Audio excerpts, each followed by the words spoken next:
All right, guys, when it comes to submissive women or the topic of submissiveness, it's not easy for a lot of people.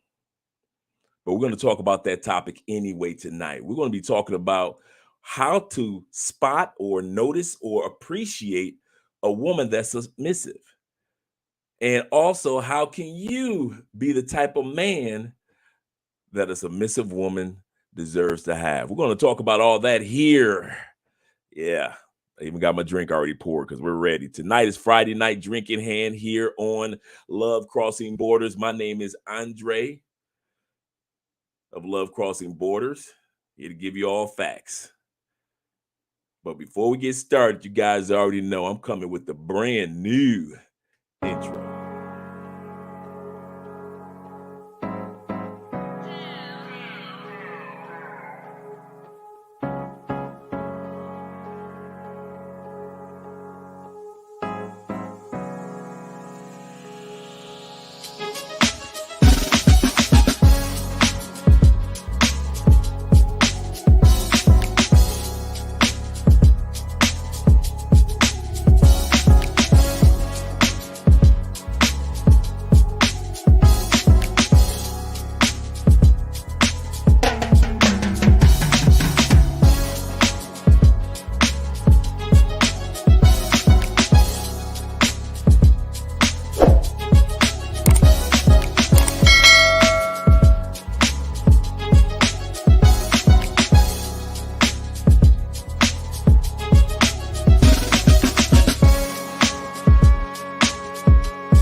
Yeah, I like that feel good beat. I like that feel good beat. I won't even lie to you. That beat is one of those beats that just make it just rock. Boom, ba-doom, ba-doom, boom, boom, boom. Yeah, I like that. And even more, I like being here with you guys. And just like Queen Felicia always say, make sure that you guys wipe your feet off. Meaning, make sure you click that like button. Hey, I like you. I really do. So make sure you like us too. We got 14 people here. There should be at least 14 people that likes us. So make sure you click that like button, guys. That invites other individuals into the live stream. Tonight is going to be a serious topic because we're going to be doing a review from a channel called Shade Booty. Yeah, Shade Booty. Hey, I guess that's her name. But it's a great channel. When you guys get a chance to check it out, I'm going to put the link in the description for the video. But this video, this is one of the videos that Kevin Samuels would have loved because it's all about a beautiful woman and beautiful women describing the art of submission. I said it. Beautiful women describing the art. There's an art to being submissive to your man. I want to first of all give a shout out to all those in the stream so far. First shout out, excuse me, guys. Your boy is dealing with a little sore throat. But you know, I still got that's the funny part. Got a sore throat, but still got a big mouth, right? Shout out, first of all, to Kings and Dreams for the super chat. Shout out. I appreciate you, brother. I really love you. I appreciate you, brother. You're a good man, good friend, and all that you do. Also, much love from my man, Victory. Thank you for the super chat. I mean, the Cash App, brother. Before the stream even started, you sent out a Cash App, man, showing us love. Starting the month of July off just right. Hey, I might not be able to enjoy barbecue with you guys on the 4th of July, but I still got love for you. Number one is Terry in the building. Hey, Andre. And Andre, love, miss you. I've been in the I hope you're doing better, man. Had surgery done. Great to see you again, man. I'm glad you're doing all right, Terry, man. It has been a minute since I've seen you.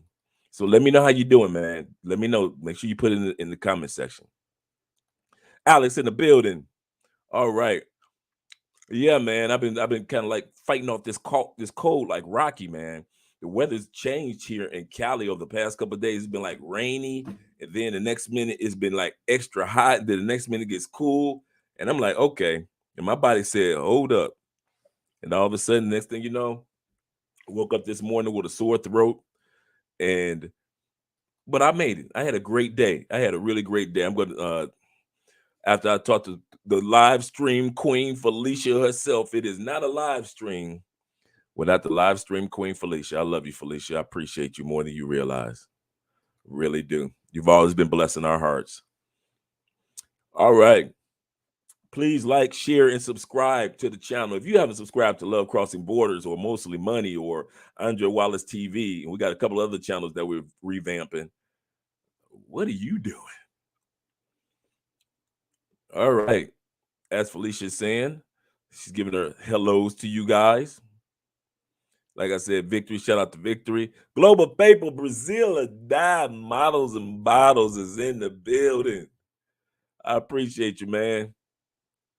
I appreciate you. And like I was saying, Terrell, what's up, brother? Good evening. Guys, let me know if I'm freezing at all right now. I'm looking pretty good. I'm looking pretty good. All right. Wes, what's up, man? What's up? Glad to see you're here. All right. I've gone through all the comments. Now let's get ready to get off into this topic. Today's topic is about the submissive woman and the art of submission. I know, ladies, over the last 50 years, they've told you that you don't have to be submitted to anybody but God and yourself. And God told you in his word that you need to be submitted to your husband, in some cases, your boyfriend or your significant other. And yet, because you decide, I'm going to do it my way, I ain't got to submit to nobody. Okay, cool. You ain't got to submit to nobody. Ladies, can you answer, and fellas, can you answer this for me? How's that working out for you, ladies? From what we've seen, fellas, how's that not submitting to a man working out for you?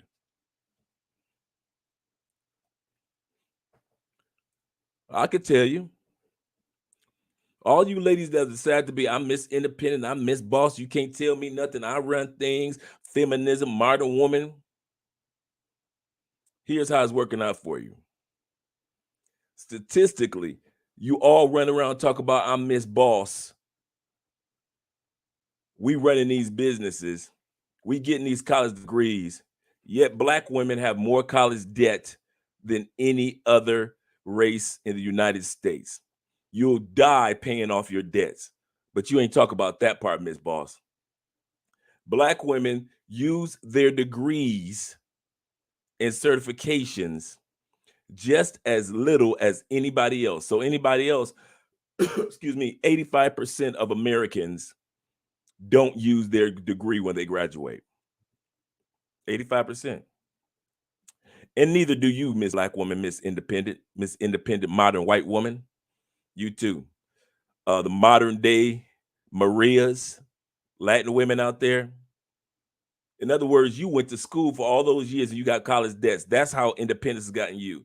You talk about you're running all these businesses and we're in control. The average woman is still only making $37,000 a year. You still work less hours than the average man, yet you're on more mental medication than anybody else.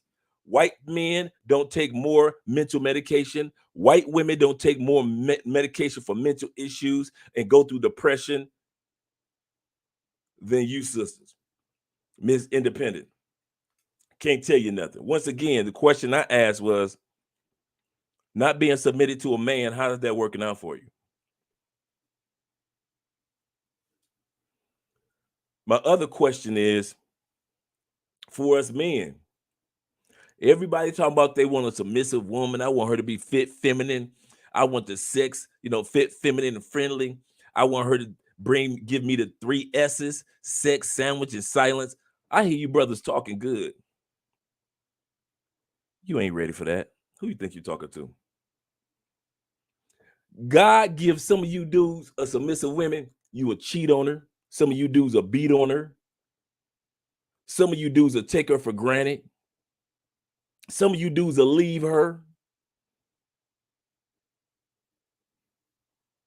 Some of you dudes will despise her. We're going to talk about how do you know if you're even ready for a submissive woman. So first part of this video, we won't be long. First part of this video is going to be about the art of submission by way of women. What's up, Buck Travel in the building? African women are the most feminine women. Go to the motherland and see it for yourself. I've heard some things about the ladies in Africa. You could be absolutely correct. Heard some good things. This is not about who has control. I didn't say who's in control. I talked about submission. Because the rule, the basic rule of nature is the male, the female, the children, and the rest of the family. That's the format. You could sit back and try to use the laws and picket signs and bullhorns all you want, ladies. At the end of the day, that's how it is. No matter what country you go to, ain't nobody else crying about it but the United States and UK. Y'all the only ones that's crying. You wonder why all these men from all over the United States and UK are getting their passports and following the pattern of the rest of the world. I'll say it again. Women in the United States are too busy fussing about the fact that these men are getting passports and not asking themselves, why are these men getting passports? And I'm telling you right now, the reason why these men are getting passports and falling in love with new countries, yes, but the number one reason why they're getting passports when it comes to relationships, they want to have relationships like the rest of the world. What is the rest of the world doing? The man, the woman, the children, and the rest of the family. You know how embarrassing it is, ladies, for us black men to go to DR and see black women with their husbands that don't have a tenth of the money that we have and receive 1000% respect from their wives and children. Do you know how shameful some of us feel when we're here in Colombia and we're watching sisters just shower their men with with all type of kisses and affection? And we know this man he won't make your paycheck in 6 month span. Just one of your paychecks, just one of a black man's paycheck in the United States. Many of these Colombians won't see that in a 6 month span. And his woman treating him like he's a god. You know how shameful that is? But the number one thing that women aren't realizing that men are getting tired of just watching. White men are tired of watching European men being appreciated in France and being appreciated in Argentina. And white men are tired of watching white men being appreciated in Thailand. And guess what them white boys doing? They got their passport and got the hell on. White boys ain't taking it from the feminism. White boys ain't dealing with that no more. Feminism, like Kevin said, feminism lost that war. That war is done. I'm a feminist. We don't care. White boys have gotten their passports and moved on. And sisters, I'm sorry, brothers doing it too. I tried to tell you, sisters, the last armor guard you had to protect you from us, brothers that don't give a damn about this image of the American black family. See, sisters ain't realizing, and some of you brothers don't realize, you can have a black community and you ain't got to be in America to have it. You can raise black children and you ain't got to be in the United States to have black children. Sisters ain't realizing, brothers done. We realize that we don't have to march and picket and none of that stuff. All we got to do is march to an airport, get on a plane, and there are millions upon millions of sisters that'll respect us like they respect this Colombian brother and Brazilian brother that ain't got half the money and half the goals and half the degrees that we got. Ain't no way in here. It's done. It's over, sisters. Felicia, I suggest you take this broadcast, put it in one of those speakers, just stick it out your window. I don't care if you go outside in your car and turn the volume all the way up for all the ladies in the neighborhood. I don't care if y'all talk about it on Sunday during church service, the break. I don't care if y'all talk about it at the water cooler when you're talking about what happened over the weekend. We don't care. We trying to get the word out that we're done. Black men ain't hiding. I keep trying to tell y'all, Kevin was the last armor bearer, the shield of Captain America for the black woman. When Kevin died, all gloves are off. All gloves are off. Kevin ain't talk like this. Kevin was like, hey, we can come together, sisters. Just, if you're 4, you can go to the gym and become a 6. And hey, listen, sisters, it's not about your degrees and you can have families. Kevin was trying to get y'all to stay together. Y'all was cussing him out, fussing him out, calling him gay, treating him like he was trash, talk about why he with the Spanish girl. He died with the Spanish girl. I don't know if she was fat or not. She was fine. That's what she was. But at the end of the day, Kevin was the last one that was going to tell you you got a chance. Not Andre. The one thing I'm going to tell you is the truth. You ain't got a chance, a snowball's chance in hell to get some of us black men back. That is over. And for some of you brothers that sit back and simp and try to tell them sisters they got a chance, you know you lying. You got a passport and you in DR with sisters. You in Colombia with sisters. You in parts of Africa with sisters. You all the way dealing with the sisters in Southeast Asia, that the Asian sisters that are that's Blasian. You all in Brazil dealing with sisters. The last sister you thinking about is the sister back home in the United States. Y'all better stop lying. I ain't gonna lie to these sisters no more.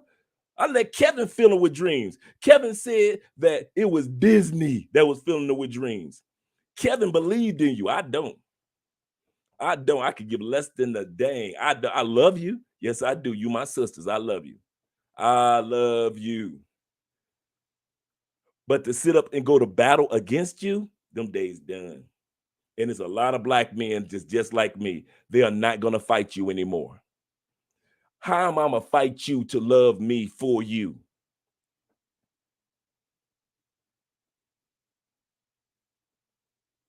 All those YouTube channels where you see the black couples come together and they talk about black empowerment and black is one and black to get that. Here's to you. Guys, make sure this Friday night, drink your hand, have your drink in your hand. I don't care if it's water. I don't care if it's a smoothie. I don't care if it's your favorite beer, your favorite beverage. But I'm going to let y'all know the truth. We're going to start this broadcast off with the truth. Brothers are done. Real black men that are about themselves, Sisters, we promise you this. I'm gonna make you one promise. You ready? You can have all the niggas. Yeah, the black man leaving. The nigga, you can have them. Nook Nook, Ray Ray, Keith Keith, Quan and them. We gonna leave you with them. Work that out, sisters. See how that worked for you. All the black men that's studious, the ones that you looked over in high school, the ones that you kiki cat in college, the ones that went to the military and fought for the country, and you was cheating on him while he was gone. Oh, all them brother, we done with you. It is a group of black men that ain't doing it. We ain't gonna go on no YouTube channels arguing with y'all no more. Can the black community come together? Yes, but not by your definition. There are black men that are leaving the country and creating new black communities, a global black community. So when you sit back and you talk about the black man, brothers leaving, you just going down the south. He's still dealing with sisters. He going to Brazil dealing with sisters. You can't be mad about that. He's still creating a black community, having a black baby by a black Brazilian. Now what you gonna complain about? He's going to South Africa. He had a South African children because he married a South African woman. He's still creating a black community. What you gonna cry about that? The only reason y'all cry is because y'all want it your way. You want to be still be Miss Independent. You don't want to be submissive. And at the same time, you expect him to be traditional man like your fathers and grandfathers and great grandfathers were, who was there for the family. You can't sit back and dog out the man who's trying to build the family and expect him to still be a part of the family. Black men, we out. Niggas, they gonna stay there in the States. Niggas can't get passports anyway. So sisters, there are millions of niggas. You can have all the niggas you want. They all there for you. Every single nigga you want. You can have them all, boo. They all there for you. You ain't got to go to the hood. It's niggas in the suburbs. Yep. It's niggas in the hood. Yep. On a farm in the country region, there's niggas out there. You can have all of them. All them niggas. Us black men, we done with you. You telling me that? Yeah, I'm telling you that. And I talk, and anybody that knows me know I talk like this in public. I told y'all, sisters, when y'all was putting down Kevin, when y'all was dogging Kevin, I was like, man, he the last one, ladies. You better stop that. He's gay. He's this. I'm like, ladies, don't keep your mouth shut. You don't know what you're saying. He doesn't. All y'all was going for the same man. Kevin's show was one show. Kevin gave y'all 6 years of one show. All he did was ask the same questions every episode. And it would be like 10, 15 women that would fall for it. And us men would sit back like, I know she ain't about to fall for this. I know Kevin asked this question over the last 360 episodes. So I know she ain't going for this question. And we brothers will sit there with a beer and watch y'all embarrass yourself on this man's show. Because all of you ladies want the same man. 6 foot, 6 figures, longer than 6 inches with a 6-pack. And Kevin was like, why should he be with you at 40 when after getting all that, he can have somebody that's 28? I mean, think about it, ladies. Why would a man, gentlemen, think about this for real. Some of you guys out there. Why would you sit back and be with a good woman that's 40? And she might be fine. And I'm here in South America, some fine 40-year-olds. Why would you be with a woman that's fine at 40? That might have a good 10, 15, if she take care of her body, another good 10, 15 years of fineness if she take care of her body, if she fine like that. But why would you get with a fine 40-year-old woman that's a good woman who, when you got standing right behind her, push the 40-year-old woman out the way, and you got a woman that's 27, 28 years old and is good and she's submissive? And I believe statistically, if she take care of her body, her fan is gonna last a lot longer than you gonna be alive. Why? And that's the point that Kevin was trying to make to ladies, and they weren't listening. With bonnets and patting their head. Some of them would come on Kevin's show smoking. Some would come on this show eating. And so as black men realize, I ain't about to fight for that. I'm not about to, black men, we are not about to fight for the bonnets. No, we ain't about to fight for those big eyelashes. No, we are not about to fight for these grotesque butts and breast surgeries. If you're gonna get a surgery, at least make it look natural. Not the sisters. You look like freaking monsters. And I don't know if nobody told you that. That's how you look to us. You look grotesque. And then even after the surgery, you don't take care of it and you put the weight right back on and your butt sagging. So now you got to get, like I said, I've seen sisters that I've met personally and I've asked them, they were going on their 4th surgery down here in Cali, Colombia, flying from the United States. 4 surgeries because they wouldn't take care of the first ones. They wouldn't get their butt in the gym. Black men, we ain't fighting for that.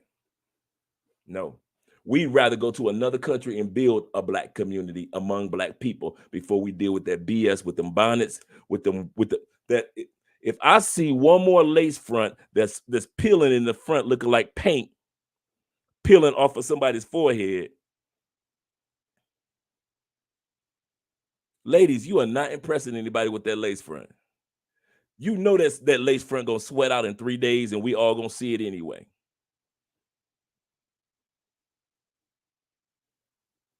So at the end of the day, I'm not here to come down on black women at all. This episode is to let sisters know, if you want to hold on to black men and not be stuck with niggas, I'm going to say this again. If you ladies, brothers, tell your sisters, tell Nook Nook, tell Keisha, Laquana, all your female co-workers, your aunts, grandmamas, all of them. If you want to hold on to the few black men you got left and not be stuck with niggas, the video I'm about to show you, these women are going to show you how it's done. Let me go into the comment section for a second, and I'm going to show this video.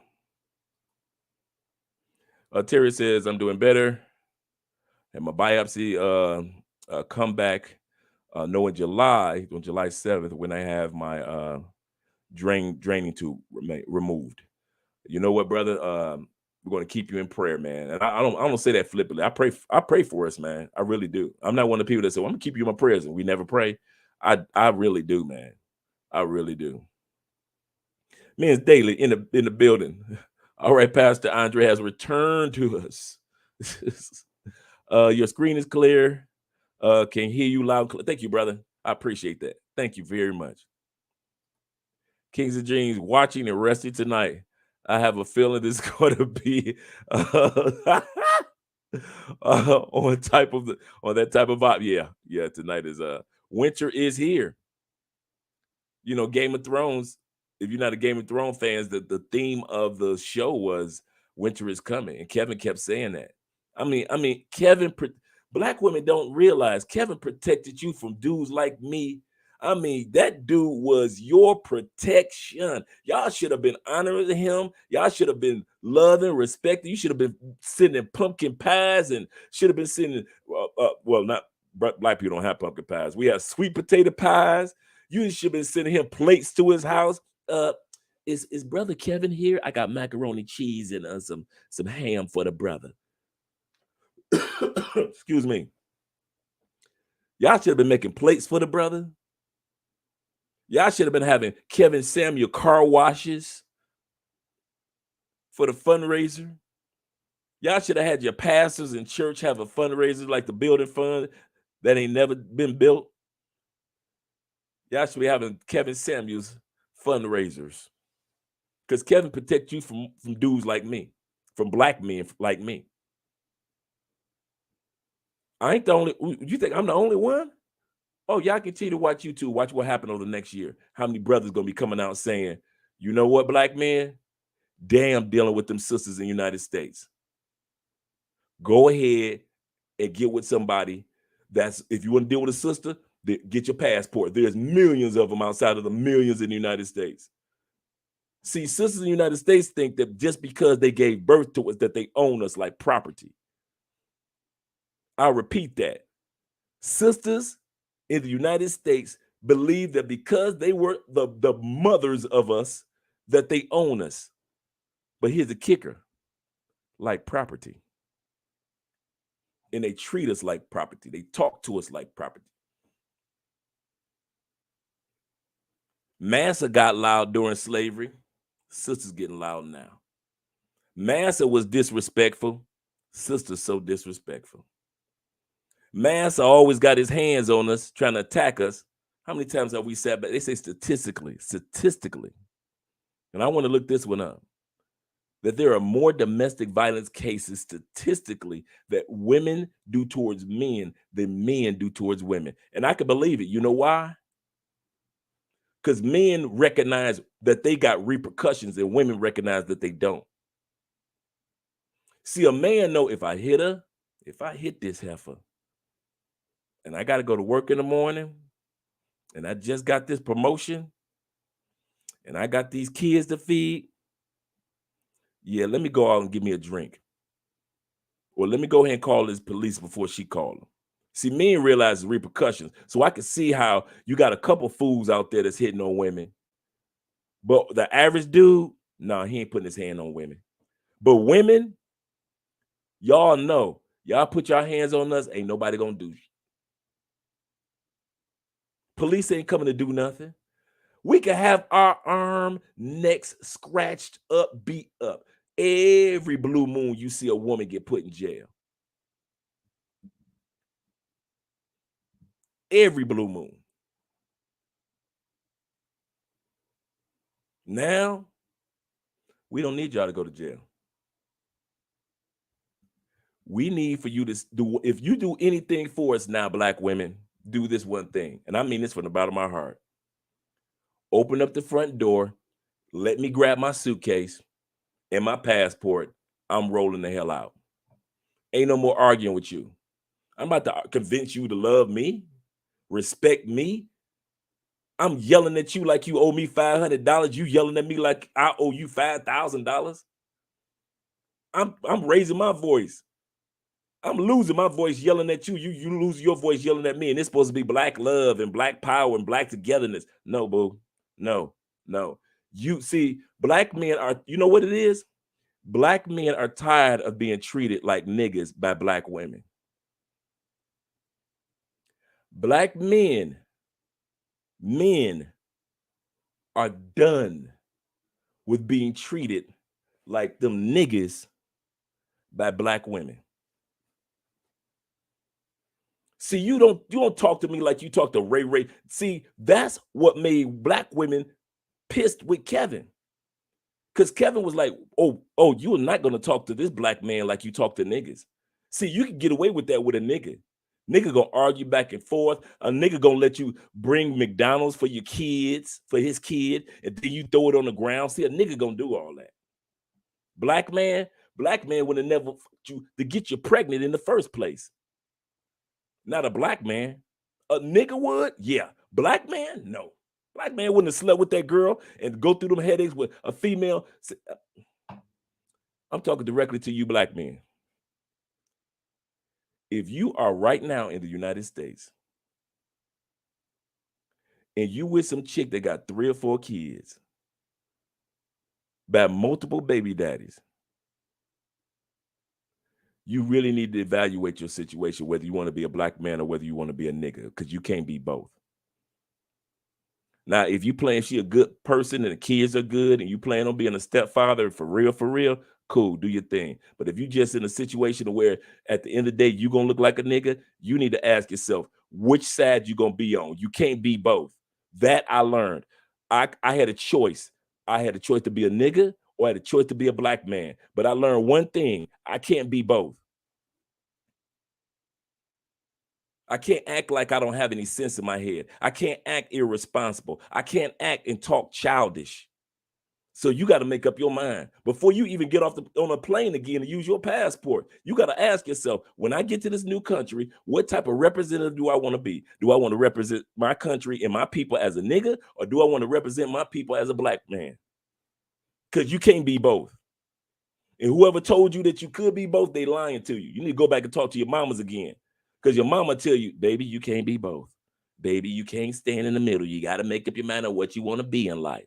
And if your mama gonna tell you that, I'm gonna tell you that too. You cannot be both. Get that one out your head. And I mean, you need to make up your mind tonight what you gonna be, a black man or a nigga, because you can't be both.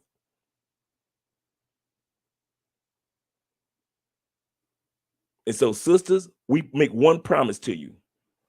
We make one promise to you as black men. You can have all the niggas you want. Because us black men done. We're tired. We are not going to spend. Most of us black men are in our 50s now. We got what, 25, 30 years left? You think I'm going to spend the last 30 years of my life arguing with you, trying to prove that black love is black love? No, I would rather use a passport and fly to another country and meet somebody else and find out what real love is. I would rather see some of you brothers in Mozambique. I would rather see some, think about it. You know the perfect example of this? Ludacris.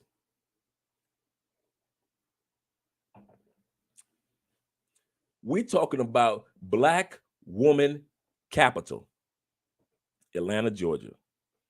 You ain't no city in the United States that got more successful on the go, balling, Miss Diva, Miss Independent, I'm it, you can't stop me, black women than Atlanta, Georgia. And not one of those black women could be peaceful enough, submissive enough, and cooperative enough to keep that black man in the country. As soon as he got his passport, how long did Ludacris have his passport other than entertainment? When he finally got serious and said, you know what, it's time for me to focus on my life. Well, maybe like 2-3 years, bam, he popped up in Africa, got a fine wife, family. Ludacris remember, go to Ludacris Instagram about a year and a half ago, 2 years ago. Man, Ludacris is in the gym, working out, getting his feng shui focused. He's doing yoga. He got his citizenship in the new country in Africa. He keeping black love going, ain't he? And ain't had to deal with none of them knucklehead sisters in Atlanta. Not a one.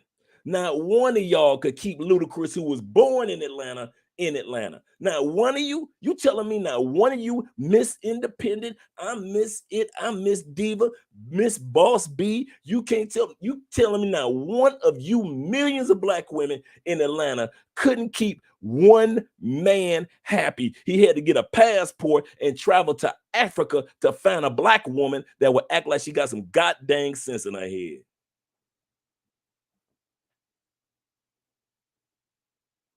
That's a shame.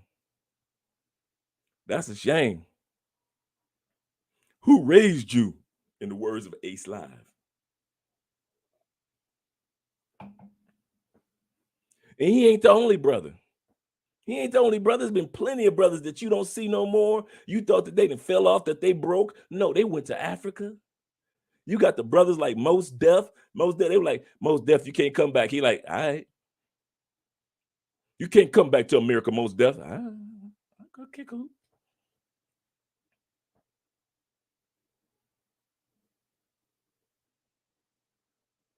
Sometimes we make the mistake of thinking, ladies, you make the mistake of thinking because you gave birth to us that you own us. You do not own us. We're not property. If you're not property, how the hell you gonna treat us like we're property? You're gonna talk to us like we're property. In that video with the man that tried to bring the McDonald's to his son, let that have been reversed. Let the father had stopped a mother from feeding her child just because the father had custody. You know how many picket signs and bullhorns and Black Mothers Matters t-shirts be out there, and they probably would have arrested him for smacking the food out of her hand. You know how many people would have called downtown to the services to say you need to investigate that man and his son and see if you could take his parental rights away if the roles were reversed.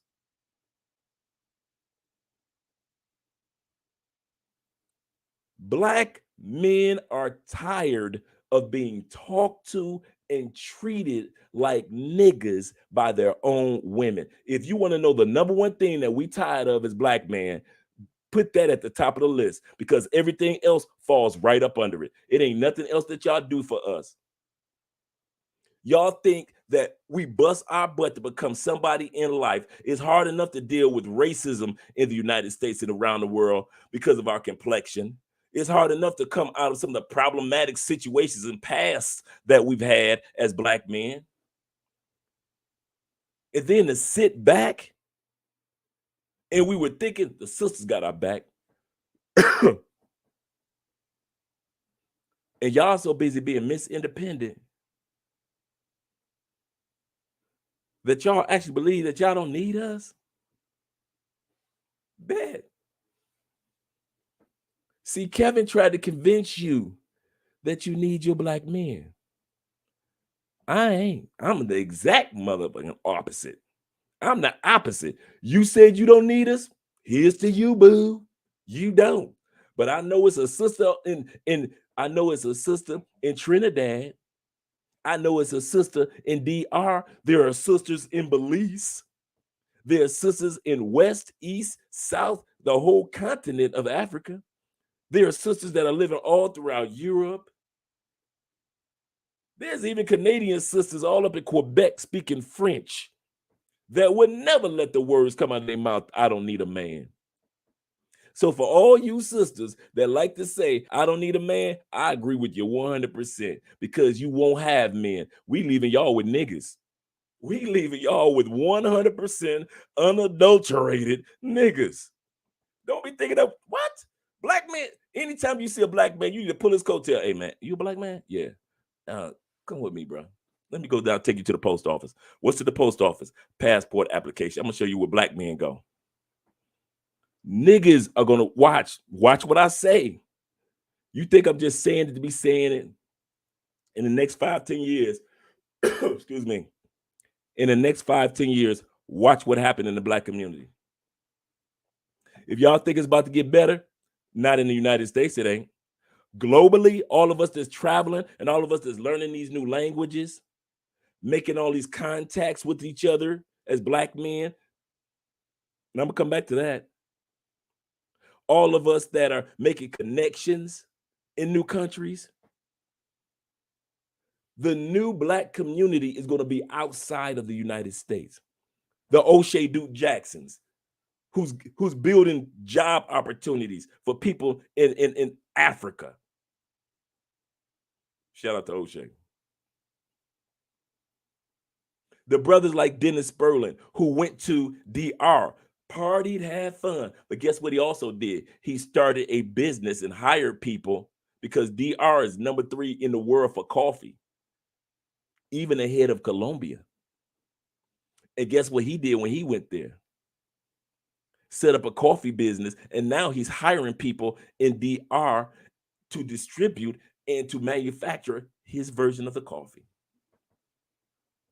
The new black community is not going to be in the United States. Get that through your head. Black men are out. Niggas gonna stay with y'all, and y'all gonna be mad. You think you taking the ass whoopings now by niggas. Wait till the black man ain't around to pull him off you no more. You think niggas going through your purse now and taking your rent money and the food money from your kids? Okay. You think you getting cheated on now? Wait till the black men start leaving in masses like we are now. And you stuck with nothing but niggas. Go ahead. We ain't got no problem. Black men gonna sit back and watch from other countries. You sisters sit back, you think that black men and niggas are the same. So you talk to us and you treat us the same. And you thought Kevin was a nigga, and he refused to let you let you treat him like that. It's his tone. It should have been his tone. It was a black man's tone. You used to talking to niggas. You used to dating niggas. You used to being around niggas. You used to having babies by niggas, sexing niggas, being cheated on by niggas, being beat on by niggas. Black men don't do that.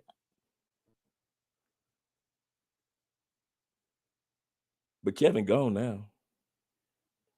And now you stuck with the Andres. And I'm saying this on YouTube.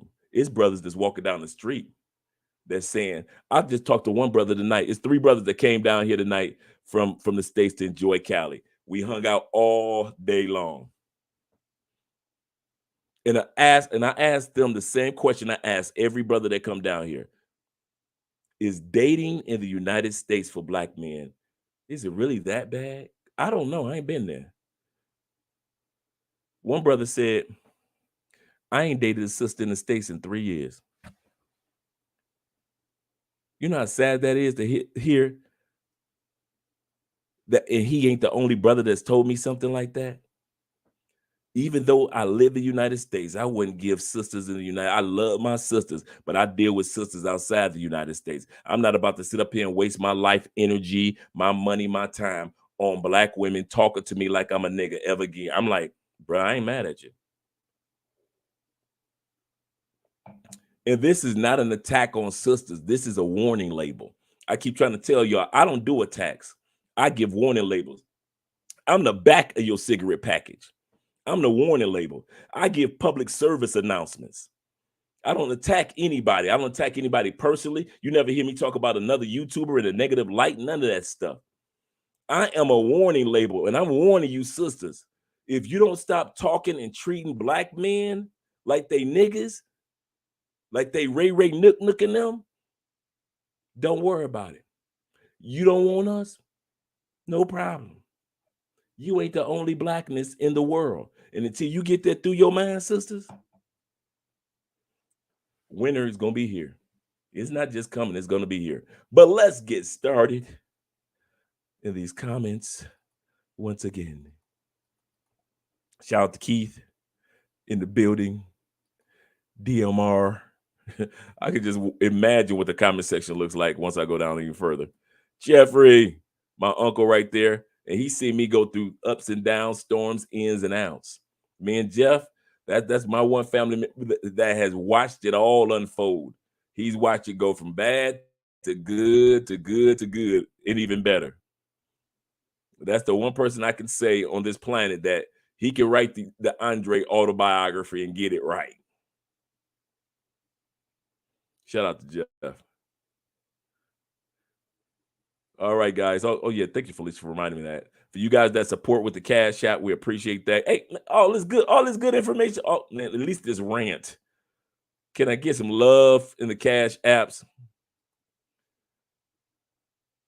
Get some love in the Cash App and get some love in the Super Chats.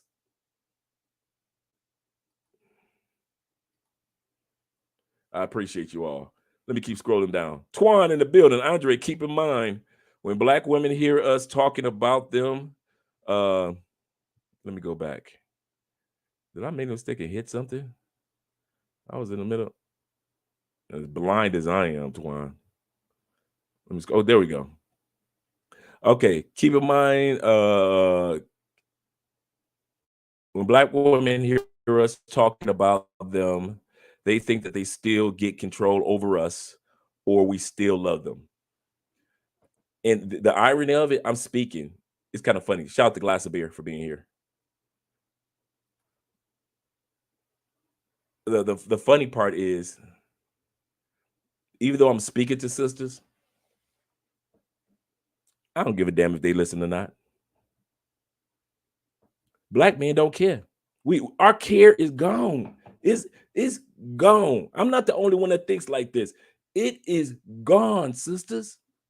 It's gone. You can come up to me. It could be 50 cents. I go back to the state. 50 cents cuss me out. You don't know us. We love y'all. We care about you. What you can cut. I don't give a damn. I don't care. I don't care what y'all saying. We don't care. That's why you seeing black men walk past sisters and not opening up doors anymore. I'm not opening the door for you. I'm done. That's why we ain't inviting y'all out on no dates no more. You want to hang out? You want to get some coffee? That's it. That's why you seeing brothers just sexing y'all and kicking y'all. We it's crazy how done we actually are as black men. We gonna leave y'all to what y'all want. You want we ain't gonna hide it. You know, in the white community, you can hide and say, well, she likes bad boys. No. In the black community, we gonna tell you what you got. You stuck with them niggas. He ain't read a book since he read a comic book.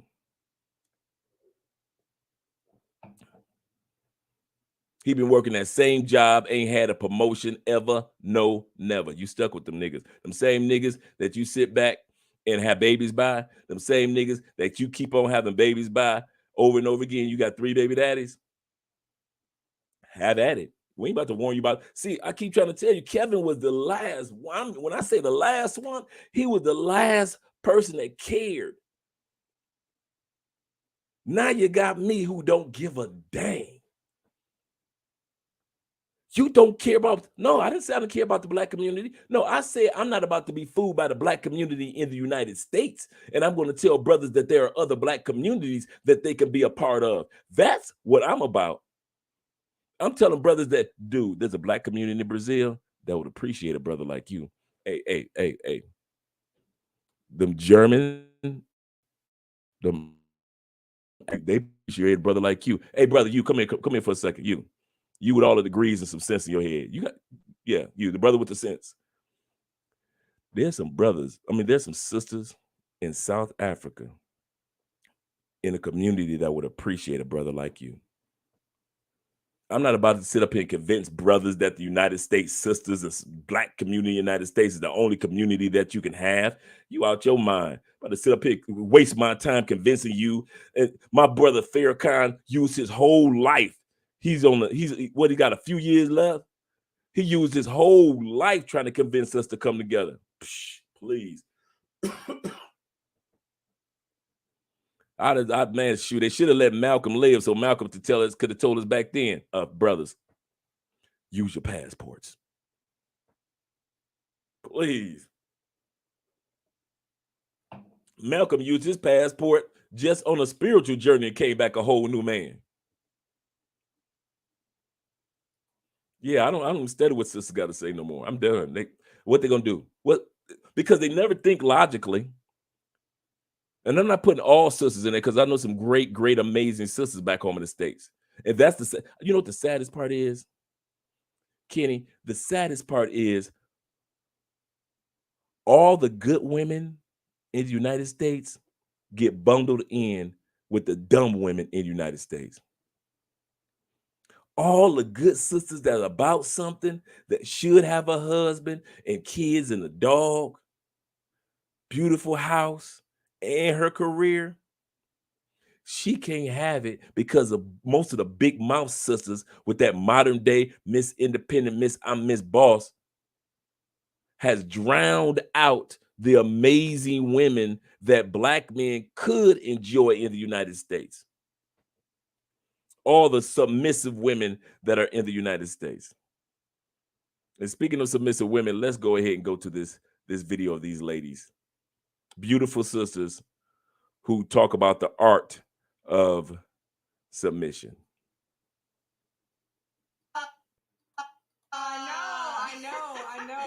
I don't know why you're feeling away. Why? What do you mean? Look at you. I should be nervous. No, why? Because if I ask stupid questions, if I step on Never. your toes. Never. I'm so nervous because I'm like, oh my gosh, what are we gonna unravel today? Even though I know that everything we talk about is gonna be needed for people to hear, especially for me. Because you said I would never think you would be like that. I would not.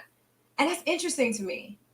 So, you know why? Because when I know of you is you've always been a hustler. You've always been a boss. You constantly reinvent yourself. So that's where I said my first and foremost comment to you was I've known about you for over a decade now. Oh, thank you. That to be said, my perception of you has been like career oriented, me first, not in a negative way, but like kind of like that person who's like, I'm no good to you if I'm not good to me. Yeah. And it's interesting you say that, me first. I'm not even like that. I think that it seems like that because of how I hustle, but even when I hustle, it's not even for me. All right, so let's just bring it back to the basics. What is the art of being submissive? First step is get with somebody who wants what you have to offer. I think love and submission is a tailored fit. It's not a one size fits all. So I can only tell you what it means to me. Now for me, it's complete selflessness. I am satisfied in serving. I'm a servant. And I watched my mother serve all my life, and it was rain, sleet, or slow. I think we talked about this on the phone. My mother's love for my father wasn't conditional. It's not my responsibility, but it's your joy. It is my joy. I love to see him eating the meal that I cooked. I love seeing him sleep easy. Like every night, like clockwork, I scratch this man's back to sleep. And I know when he's asleep because I can tell when his breathing changes. And some people might think that's psychotic, but that's like, I just know that's when I'm like, oh, I can stop now. But I find joy in being your rest. And it shouldn't be conditional. A part of that lack of conditions too means that you do your duty joyfully regardless of what's being done for you. That's it. I do my duty joyfully regardless of what is happening to and for me. Now some days I might be more cheerful than others because I have my own stuff going on. And there's times where it's like, I don't even want to say what's going on with me because again, I know how to deal with me and my pain. I'll cry in the shower and keep it moving, But in the art of submission for me, because I can't speak for everybody, is being joyful about it. That want of, and I think not even just a want, the power of knowing that you have the power to make someone's day better. And that's a choice. And easier. Yes, better and easier. That's a choice that you have to make. I always make the choice to do it. I like to give. I like to allow my person to lead. They know, especially like when it translates in the bedroom, I like to feel dominated. Riding dick ain't always my favorite position because I like to be taken advantage. Oh my gosh. No, I don't like to be taken advantage of. I like to feel. That's okay. I like to be degraded. Yeah. Those are languages that I like and I accept. I do. But if I'm comfortable and if I trust you. So just know what that means. Know that dance with your partner. I think of relationships and submission and being submissive is like, it's like an 8 count. Know that dance. You better know that 5, 6, 7, 8. 1, dishes clean. 2, laundry. 3, if you have a long day and you fight in the world, you would never come back and fight me. You would never come back and walk into a space that is not welcoming you. Mm-hmm. Do you think that this is controversial in some capacity? Absolutely. To some, it could be enabling. And someone told me one time, they're like, you're enabling him. And I told him how that made me feel. And he was like, of course they're going to say that. They don't have nobody doing that for them. How did it make you feel? It made me feel like maybe I am.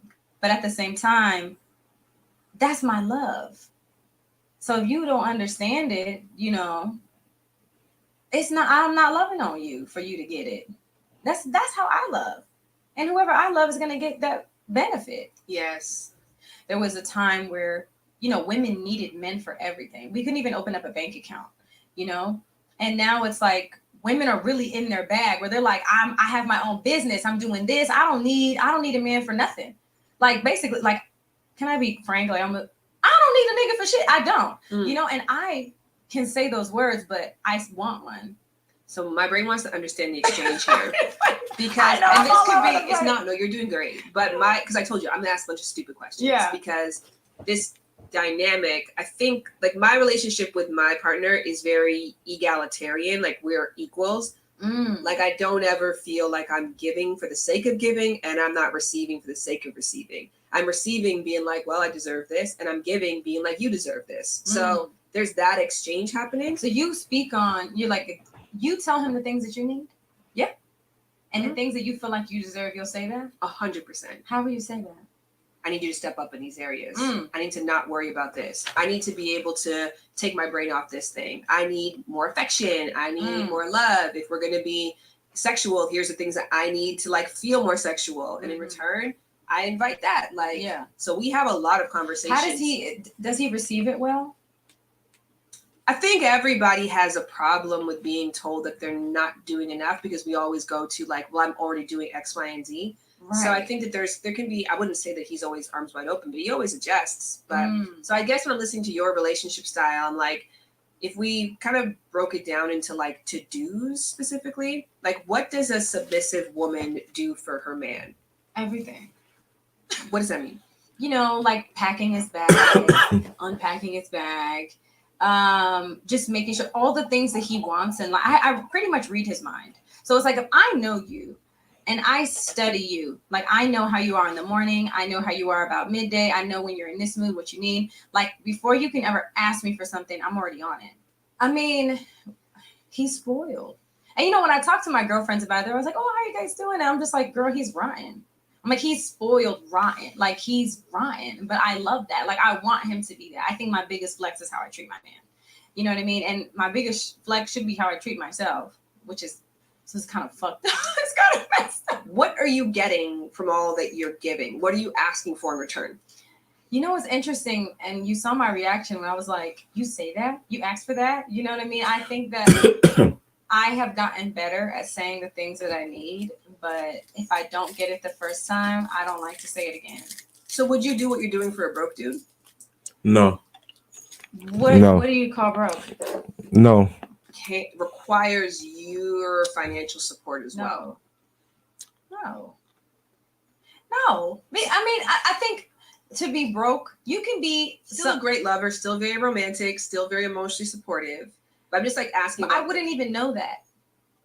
I wouldn't even know that he's all those things, because I think there's a lot of people who are financially stable who are broke-minded, and I can't get down with that either. So let me just clarify the question. What are the requirements from a man to bring to Jazzy in order to get this level of love from you? I think it's how you make me feel. I have to feel safe with you emotionally. You have to excite me. I need edge. So all this cute, soft shit that I need him to be emotionally this, I do need that. But I also need some edge. And I also need a man that is like, you know, like I am a submissive. So like, in a way, my love language in sex is like, I like for you to tell me what to do. So sometimes it's like, Jazz, sit your ass down somewhere. And it's like, oh shit, what'd I do? Let me sit down, you know? But it's like someone who is a very, you know, you can be emotional and be soft and things like that, but I still need you to have a little sprinkle of that edge. Do you need an alpha male? Yes, only. And, you know, and I think men are confused on if they are or not. And if you are confused, you're not one. Mm-hmm. What is an alpha man?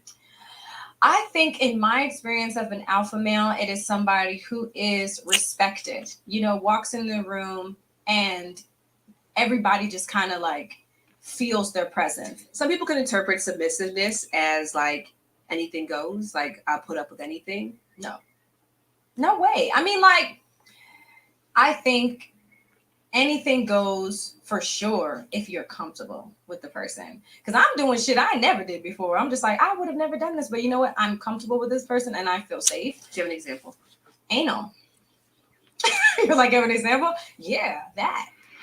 Do you do it for you or do you do it for them? I do it for him because for me, I'm not at a place where I like it yet. We had one successful time where I was like, okay, you know, my butt creamed.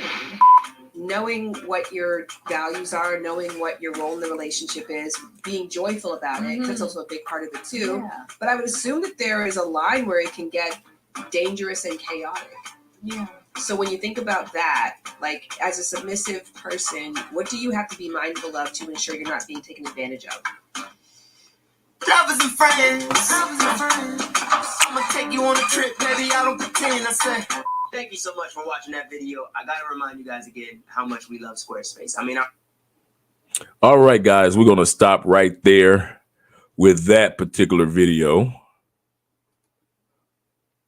Let me clean all this up. Okay.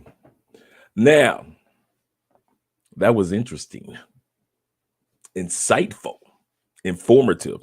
When I first saw this video, I had to bring it to the table because this young lady and these women, both these women are very attractive ladies, very little to no makeup, skin glossing, shimmering skin. Look like they were fit and feminine. And yet both of these ladies talk about, even though one was the host and one was the guest, both of them talked about being submissive to their men in one capacity or another. Y'all know me with the alarm. So at the end of the day, you got to ask yourself, guys, when you get ready to use your passports and go to another country and look for your black queens there, these women were an example of just some of the things that you should look for in a woman that is walking in the art of submission, in a woman that is walking in the art of submission.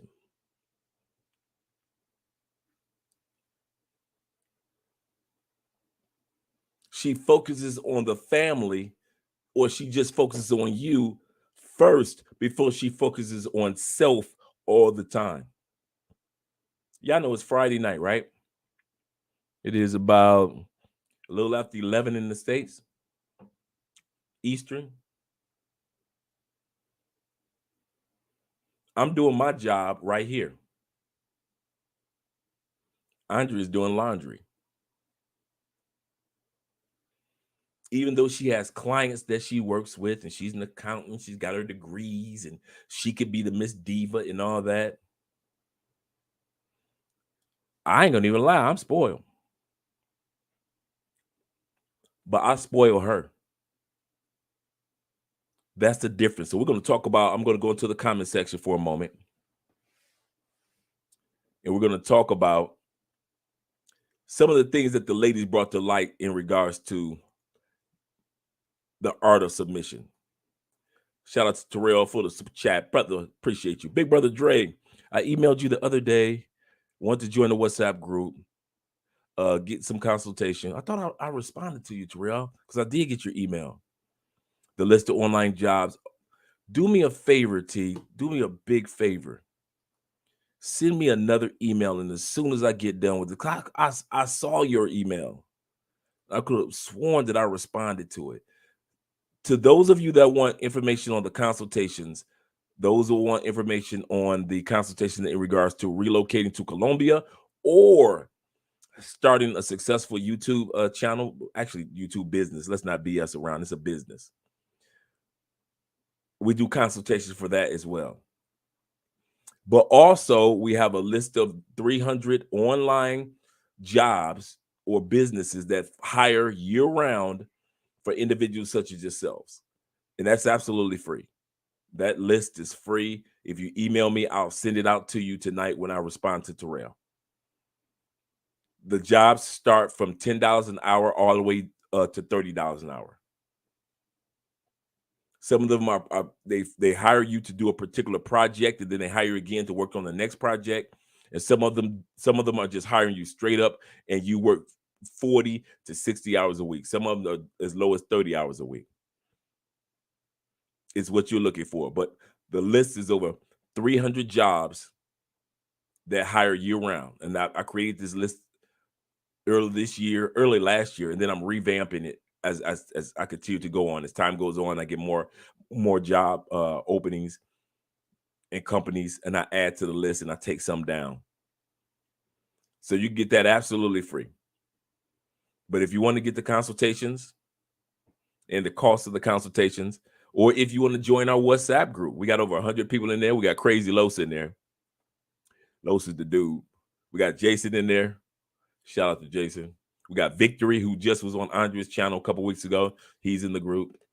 Some of the guys that came down this weekend, they're in the group. It's only $25 donation to get in. But the knowledge, man, listen, them dudes share. In this group, when I say masterminds, you learn everything. You learn so much from Los when it comes to cryptocurrency. You learn from other individuals when it comes to investments. You learn from us in regards to what's the best place to go here in Colombia, and for this over that in Colombia. I mean, it's so you're never alone when it comes to this WhatsApp group. And you also have 24-hour access, almost 24 hours, access to me and Andrea, because Andrea was always in the WhatsApp group talking, hanging out with you guys. She hangs out in there a lot more than I do. And I'm in there. We talk about issues that are going on in the United States that some of us might forget about. But we try to encourage each other to continue to focus on the final outcome, which is for many of you relocating to another country, whatever country that is. Shout out to the brother. But yeah, email me, brother, and I promise you, man, I'll respond to. Man, I could have sworn because I saw your email without a doubt. I actually saw it and I thought I responded to it. I'm going to look for that response.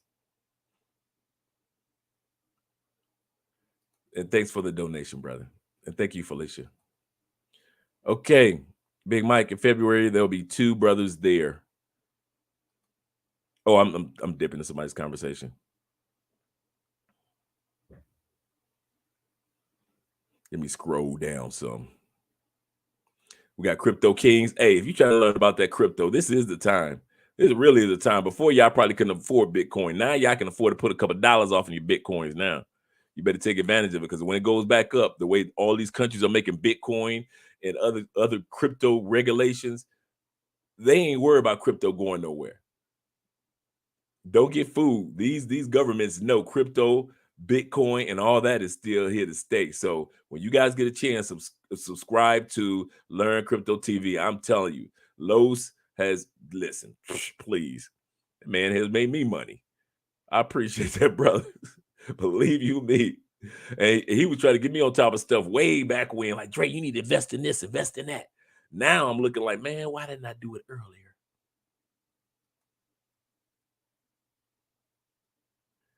All right. Good evening, brother. Ivan in the building. Appreciate you, brother. And Andrea's word, Yvonne.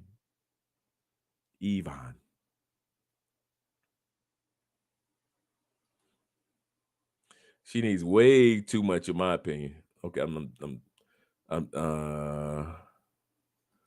let's see what you guys had to say. She wants a criminal that treats her like a punching bag from time to time. Nah, that's not true, because I get women that say that to me. They like the fact that I'm a down-to-earth dude, understanding, I'm a listener. And Andrea's like that. But then I'm going to tell you the number one sign that women look for in a male, in an alpha male. You ready? All this bravado, he's strong, he da-da-da-da. That's cool. You know what women want in a man? And Felicia can correct me if I'm wrong. A woman really wants in a man to tell her when she on some BS and say the word no. Some of you dudes, y'all got some of the most beautiful women, and y'all so scared to say no to that woman. Y'all so scared to say no to that woman. Alpha male knows how to at least, no, babe, we ain't doing that today. But babe, no, not today. We're not doing that one today. We're going over, because you know we got an appointment over by blah, blah, blah, blah. Oh, yeah, you're right. Yeah. That's what a woman looks for in a man. A man that's got balls enough to look a beautiful woman in her green eyes and tell her, I said no. That's all she's looking for. They ain't looking for us to be thugs. See, that's what I said earlier. Y'all still didn't listen to what I said earlier. There is a difference. And somebody's finally saying it, and you ain't never heard nobody say this before. There is a difference between black men and niggas. That sister wasn't asking for no nigga that's gonna go upside her head, go through her purse, treat her like junk. She didn't ask for none of that. But she said a man that's gonna sit her down, babe, we're not doing that today. We got a project over here we need to be working on. That's what women are looking for from us. A man that knows, that's got the balls to look at the girl with the dimples and the beautiful hair and the big breasts and tell her, I said no. Some of you dudes ain't got the balls to say that. That's why you Western Union poppies. That's why Western Union poppies exist. Because they ain't got no alpha in them. Let's be real. Ain't got no alpha in them.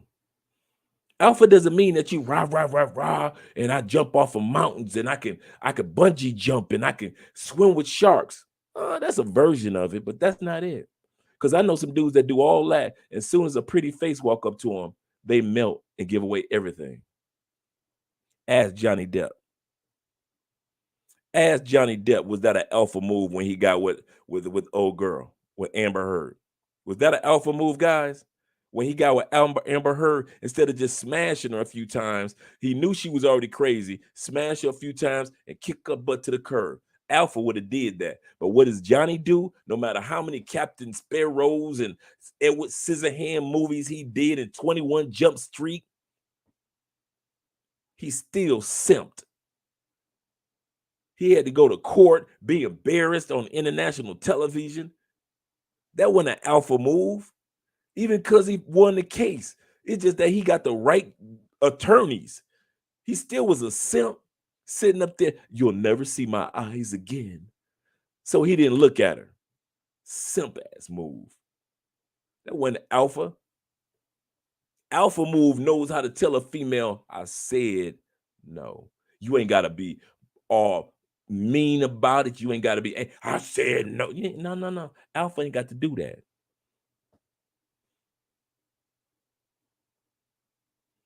I know some dudes that know how to look a woman in her face and say, I don't know. I know some dudes that know how to look some of the finest chicks in their face and say, no, you won't get this dick tonight. It's not happening. We're not having sex tonight. It's not happening. Some of you dudes, so please, you simp, you thirsty and all that. I say not all, but some dudes, so thirsty. Like you ain't never had sex with somebody with green eyes. I ain't. Well, that's your fault. Like you ain't never had sex with an Asian chick. I ain't. Well, that's your fault. I was doing all that stuff in the States.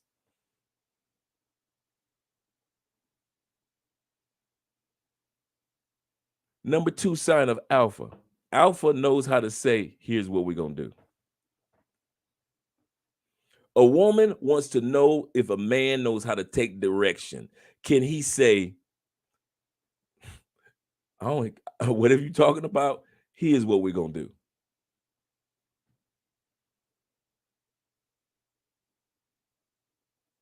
Women ain't looking for a man to go up there upside their head. So that statement where y'all sit back and y'all think alpha men are the brothers that's just dangerous and he got to have a black a mile and one or black a mile in one hand and smacking her with the other. That ain't the definition of alpha, brothers. That's domestic violence. What are you talking about? She want a dude to go up her head. No, she ain't. She ain't looking for that. Most women, especially attractive women, they just look at, what attractive women, I'm going to tell you something. And some of you guys can attest to this. How many times have you had an attractive woman throw you to sex after you told her, nah, that's all right? And all of a sudden she calling you and blowing your phone up. I know that done happened to me plenty of times. I done told an attractive, sexy woman that everybody in the room was looking like, oh my God, she fine. I can't believe it. Oh, if I had a chance, that's all right. She meet me at my apartment with no panties on.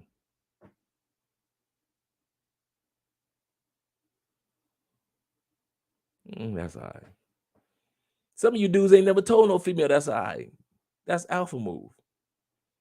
No, that's all right. All these dudes, that's these lame dudes that's got y'all sitting back on these dating coaches and all this. This is how you get a woman. One of the main ways I was getting attractive women, I would tell them, no, you can't get it tonight. You can't have it tonight. That's all right. I'm coming over anyway.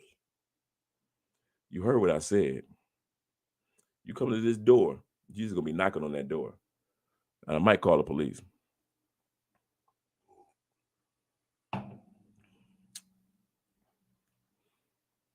Guess who was on her knees the next night? The same sexy chick.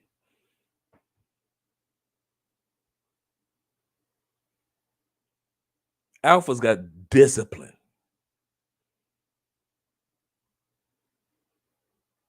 You ain't gonna just convince us that just because you got a pretty face and big hips. Boo, this is Dominican Republic. You ain't the only one that got pretty face and big hips. Boo, this is Colombia. You ain't the only one that got a big curly afro. Boo, wait a minute, pause. Do you think you the only one in Brazil with a small waistline? Alpha's no, man, please.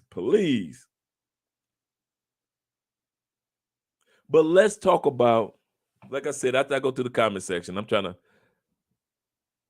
let's go to the comment section. Because all the betas have told her yes. Just like good men, just like good women get bottled up with all the modern day madness women. Excuse me. All the decent dudes sometimes get bottled up with the betas. Nice point, Kings. Because there are dudes out there. No, there are women out there, because you was a simp, she thinks she could talk to me like that.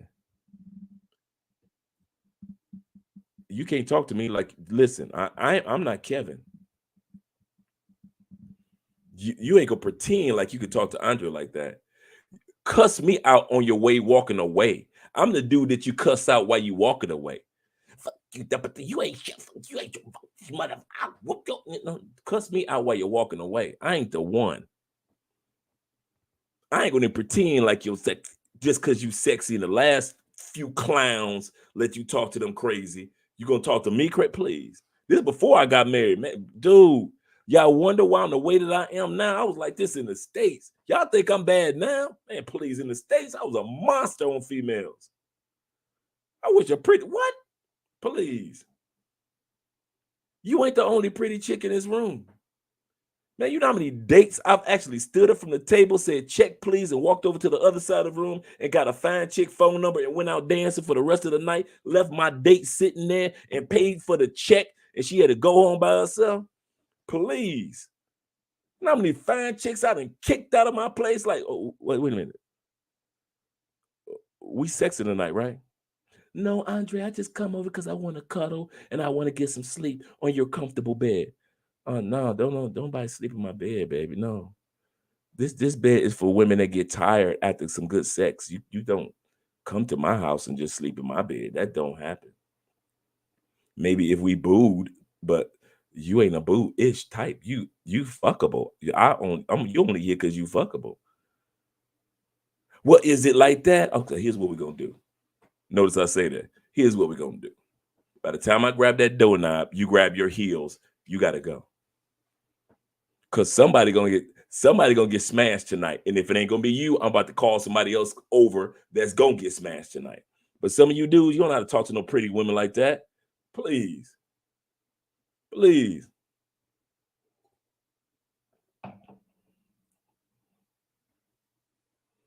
I was beating pretty women back so bad, man. I remember one chick found a missing condom for me. I was like, man,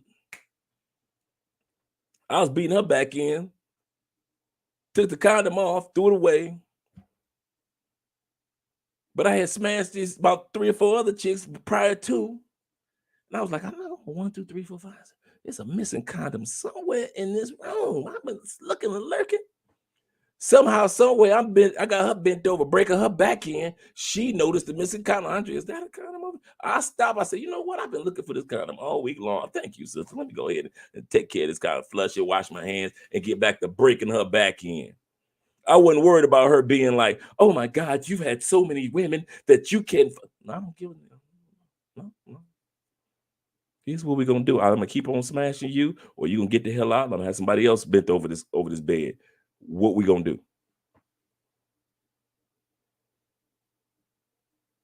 You know why I'm like that?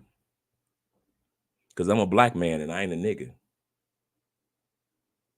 If you want to see the biggest simps there are, look for a nigga. Oh, a nigga will simp.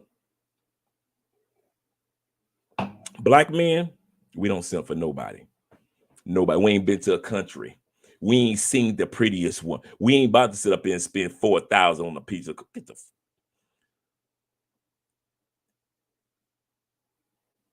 only time I'm gonna spend $4,000 on a piece of coochie, I want her to be quiet because I'm running for president. That's it. And Trump has laid the foundation that you ain't gotta have her be quiet. Go ahead, you go tell somebody. Here's $4,000. I'll smash you and go tell somebody. Because that's how Trump did it. This female mentioned several things when it comes to don't bend over those women. They need to bend over. That's right, they need to bend over. And that's it. I'm not being, demonstrative or mean towards women. Like I said, there are a lot of amazing women in the States, man. If you don't make it outside the United States and you can't and you find love in the United States, man, do, because there's some amazing and some gorgeous and some good. These women are stateside women that were in that video. These women weren't international women. These are regular stateside women talking about submission and the art of submission. Let me go ahead and loosen up a little bit. First thing she said was, get with someone who wants what you offer. That's probably the coldest line of the whole video. She said, get with someone who wants what you offer. When you're looking for a woman that is submissive, you want to find a woman that has something that comes alongside and works with you. It was another line that she told that kind of coincided with that. And she said what she offers. Now, remember, she said, she said that a woman should be able to, a submissive woman will get with a man who could use or could appreciate or needed what she was offering. That's what Andrea has done for me. I'm spoiled by what this woman offers. Spoiled rotten. I ain't gonna even lie. Spoiled. So is she. But me, oh, I'm spoiled. I ain't gonna even lie. I only pretended. Yes, spoiled like a 3-year-old kid with green eyes, dimples, and a cleft. Yes, I'm spoiled. I'm spoiled like an only child. I'm spoiled. Shout out to your only children.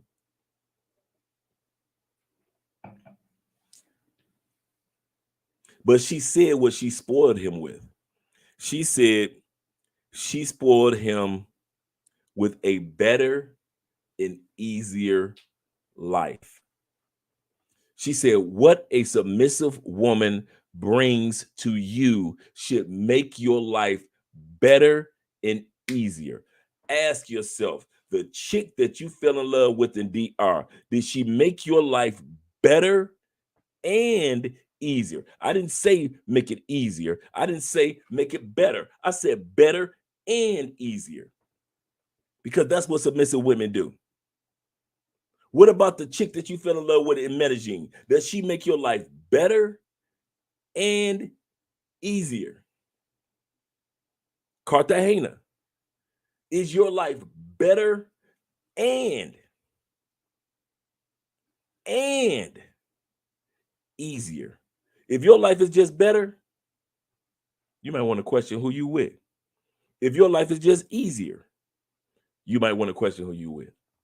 This sister says what she says somebody that who she got with is a man that wanted what she was offering. What she was offering was making her man's life better and easier. You dudes in the States, you Atlanta brothers, New York brothers, Chicago brothers, Kansas City brothers. Come on, Philadelphia brothers. All you brothers in Orlando and in Miami. What about all you Phoenix brothers? All you Utah? All you brothers in the Yay area? all the way down to San Diego. All you brothers in Minnesota, all the way to Washington. Olympia. Is the woman you with making your life easier and better?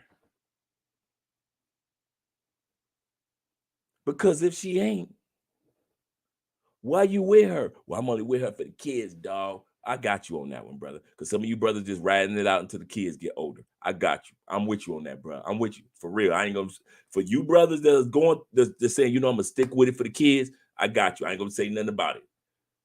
So I'm talking to the other brothers. If you with somebody, ain't no kids involved, ain't no rings involved, and she ain't making your life easier or better, what the hell you with her for? Come on, man. She the what? She the only one that sucked it from the back, and that's the only. So she the only one that you think ever could suck it from the back. Really? What? She the well, you got locked up that one time. She did that time with you, and so since she did that time with you, you think you obligated to be with her. Oh, that time when you was fighting, fighting for your life, you was going through liver disease, and she was right there at the hospital bed. So you like, but now it's been 7 years.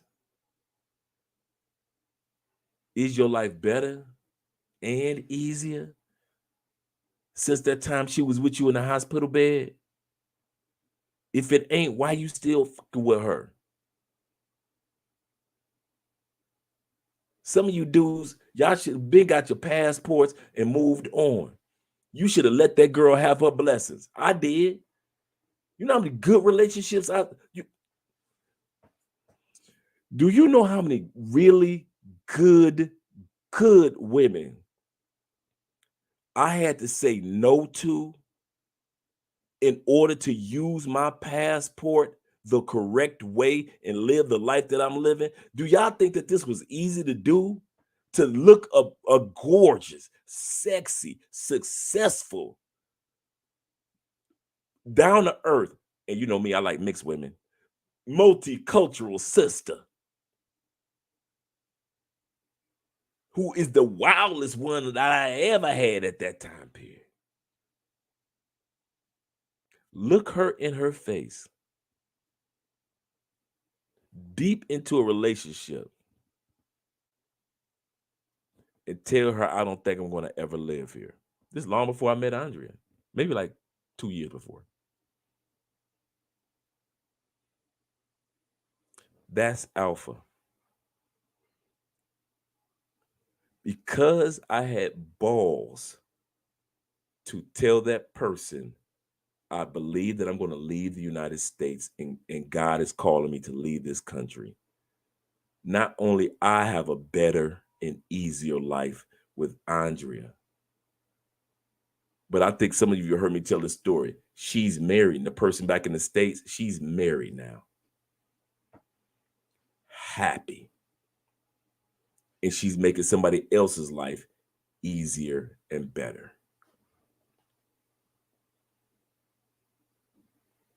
We got to get some balls, brothers. Do not mislead these women back home, especially if you know that they're good ones. So that's what some of the things that the woman said. She said another thing. She said, one size does not fit all.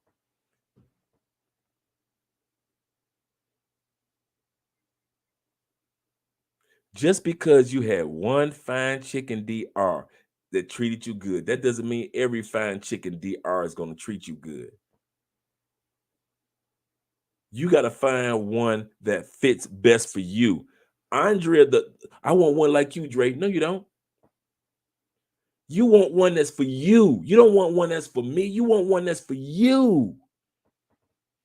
I got a chance to, remember I told y'all about my boy TA? Shout out to TA. Man, I love that brother. Down here, stay down the street from me. Ex-military, ex-Navy brother. Shout out to our Navy brothers. TA was, when he got here, he all out east. What I always tell y'all about Cali, Colombia. Don't take your ass out east, messing with them east side sisters. But TA, he got one of them personalities that everybody love him. So he all out east, acting the fool. Y'all heard me tell this story before. TA, me and Andre just sitting there having some drinks, chilling, right? TA says, I'm done, dog. He just walked up to me from out of nowhere. I'm done, dog. I said, oh, okay, you done? Yeah, I ain't mess with no more of them East Side women. I'm like, oh, okay. He said, I'm gonna find my own version of Andre, my own type of woman. And he told me that he met somebody.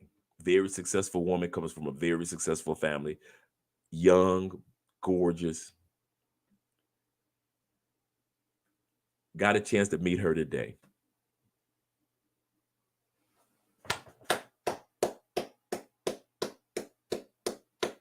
You brothers make me proud.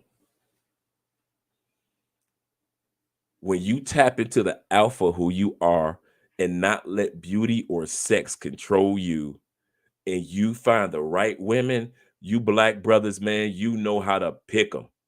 You know how to pick them. Excuse me.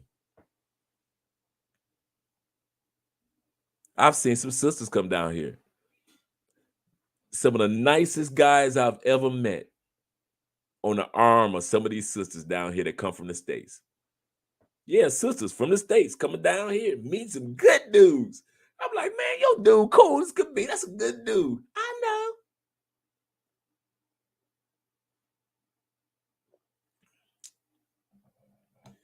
You got to find your version of submissiveness. What is your version of a submissive woman? It can't be my version. It can't be TA's version. You got to find your version. Sweetest woman. Can't wait to do date nights with me, him, and Andrea and his girl. When he finally decided to say, you know what, I want to find my own version of a submissive woman, a woman that's going to make my life better and easier. Another thing that she said is that that serving her partner brings her joy. She said she loves to serve her partner and it brings her joy. How many of you dudes are with a woman right now that says serving you brings her joy? Helping you, praying for you, encouraging you, supporting you brings her joy. Sexing you brings her joy. What did she say in the video? Her girl said, she said, what do you mean? that you're finding yourself doing things that you've never done before. I'm thinking that she's gonna say like cleaning.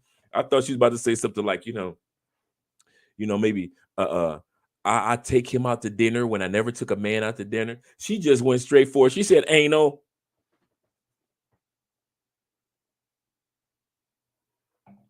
She said, yeah, most of the time when we do it, I'm not used to it yet. She said, out of all the times we did, it was only one good time that I liked it. She said, but we're going to keep on doing it. To keep him happy. Go on, put it in there, player. Act like I'm Brazilian.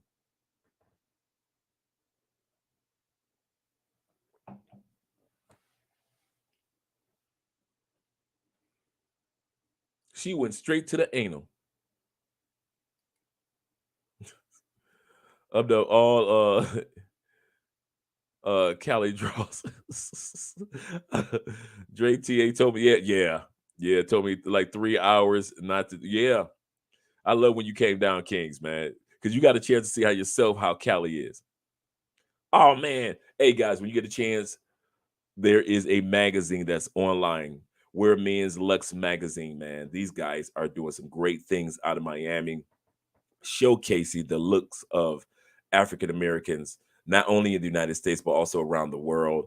I'm telling you guys, you need to make sure that you subscribe not only to their online, but they also have a delivery of their actual magazines. It's a new magazine that's out, like I say, fresh out of Miami, very stylish, very upbeat. You guys need to make sure you subscribe, not only subscribe to their online presence, but also support the brother in regards to his actual, his tangible magazine.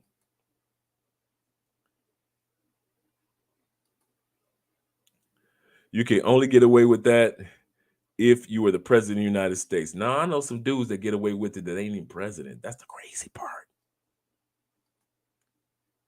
That's what I mean, Alex. I know some dudes that get away with stuff. Don't care.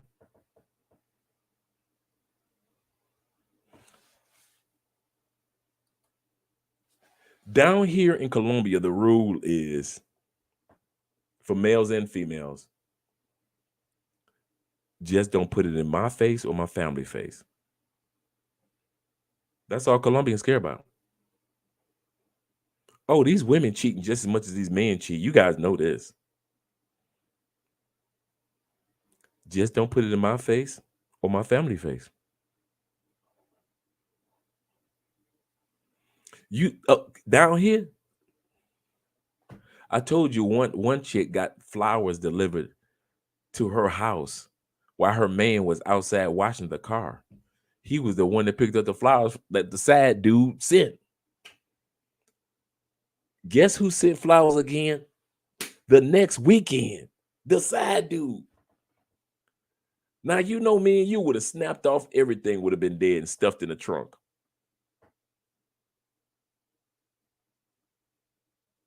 But at the end of the day, the husband, he could yell, cuss, and fuss at the wifey, but he didn't do nothing. The side dude sending flowers. He knows your address, your wife's full name, middle name, while your children on the inside of your house. The sad dude is having flowers delivered back-to-back weekends. That's Colombia. Dre said, I'm not paying $4,000 for sex from a woman unless I'm running for president and need, yes. Girl, I need you to be quiet. Take this $4,000, be quiet. Yeah, I am alpha. Not because I'm big balls and I run things. No. You know what my number one alpha thing is? I have the ability to say no. I have the ability to tell females, this is what we're going to do. I have the ability to say, I said no. Not only to my wife, but any woman that's ever been with me already know. Any woman that sexed me already know. Any woman that tried to pretend like we want. See, I'm not that dude. I'm not that dude that let a woman get in my bed and she could lay there and we not sexing. Here's what we're going to do. That's my line. Andre will tell you my famous line. Here's what we're going to do. You're going to grab your clothing, put your clothing on. You're going to leave. You gonna you all this? You gonna tell all this to leave?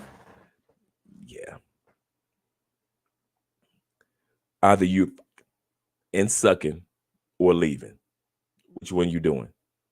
You ain't staying. And unless I'm putting you to sleep, you ain't going to sleep.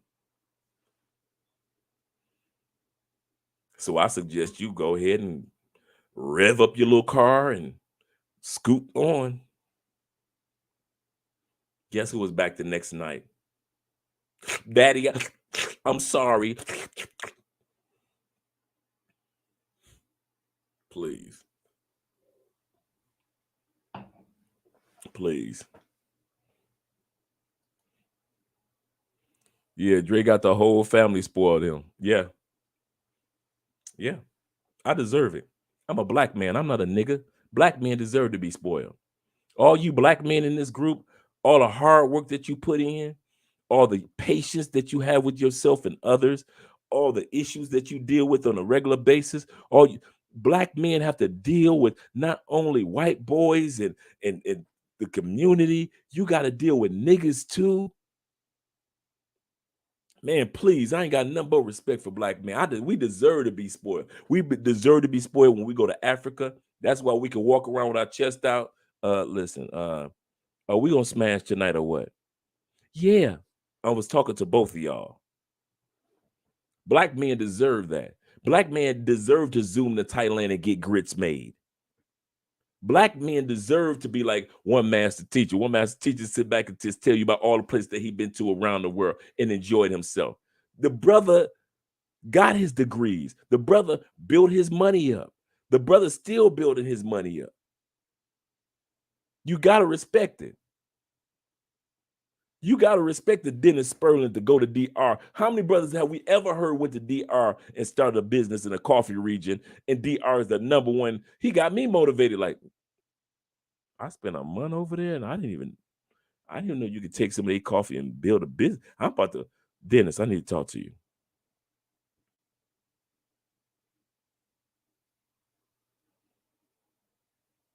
So at the end of the day,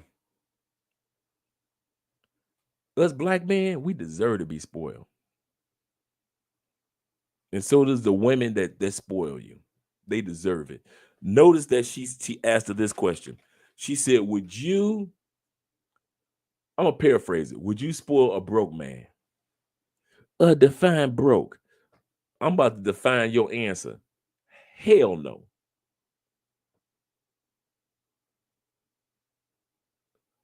It is no matter how much money Andrea has, it is my responsibility as a black man to provide 100% for this household. Black men thought like that. Even freaking James Evans from Good Times. Florida did not, as broke as they were, Florida never went out and got a job. She knew, you take care of that family. I'll bring it. I don't care. James was like, I don't care if I got to hustle it at a pool hall. I don't care if I got to have construction. I don't care if I got to borrow a few dollars for my boy. I don't care if I got to rob Peter to pay Paul. James Evans on the show Good Time, 100% paid the bills by hook or crook. And then right after that era came the Huxtables, where they were like 50, she's successful, he's successful, let it be 50-50. And we all went for it. When for hundreds and thousands of years throughout the history of black men, it has always been the black man that went out there and killed the cougar and brought it back home, killed the deer, brought it back home. The Indian male killed the buffalo. The black Indians killed the buffalo, brought it back home. All throughout Canada, all throughout the U.S. Well, it was the U.S. then, just North America. And then here our little soft in 2022. It should be 50-50 because there's no way I'm a y'all see. You know why you don't want it to be 50-50, black man?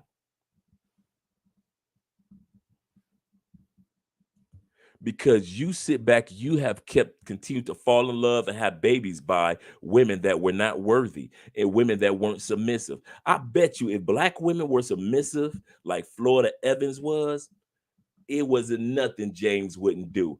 That woman in there, it ain't at, man, you better ask about how many thousands of dollars each one of them purses cost. Babe, I want to get another. Well, go ahead. Go get it.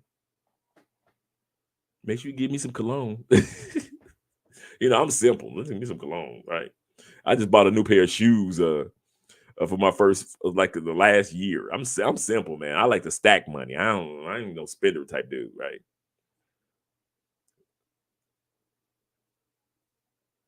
But if mama asks for something, as much as she spoiled me, what do you want?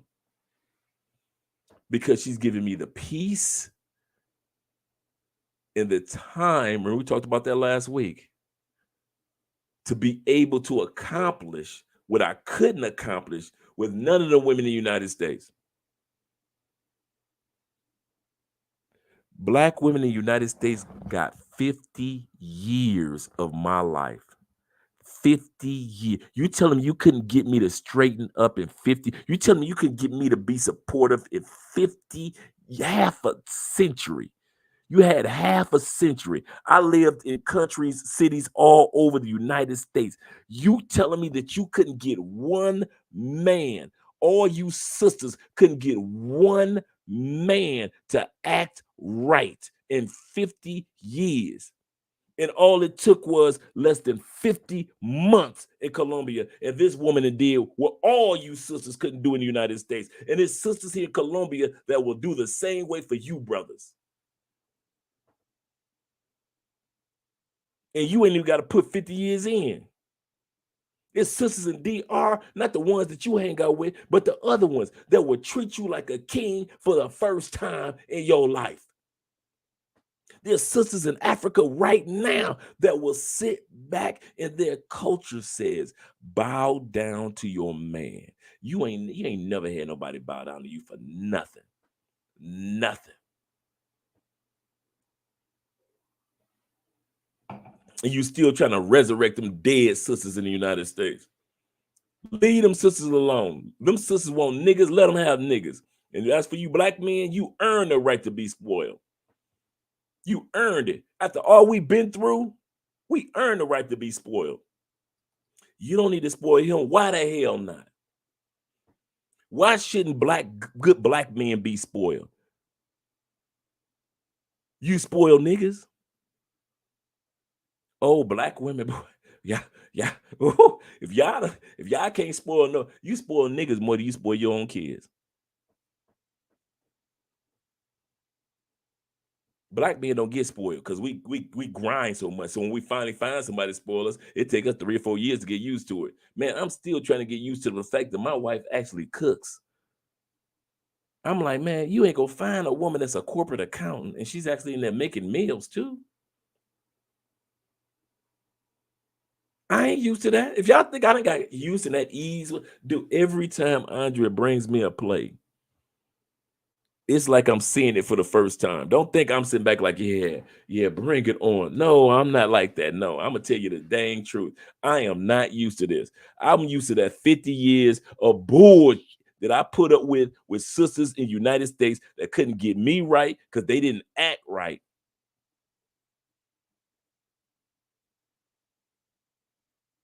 I'm not used to these 5, 6 years of being with this woman here in Colombia. And some of you brothers gonna be the same way that I am. You can be like, man, I have never experienced such treasures from the heart of a woman.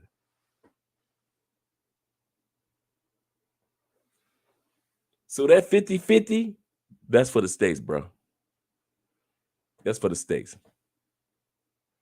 Especially if you make American dollars, there's nowhere in the world you should be coming to these other countries and asking a woman 50-50. In the States, I got you. I understand. Economically, it makes sense.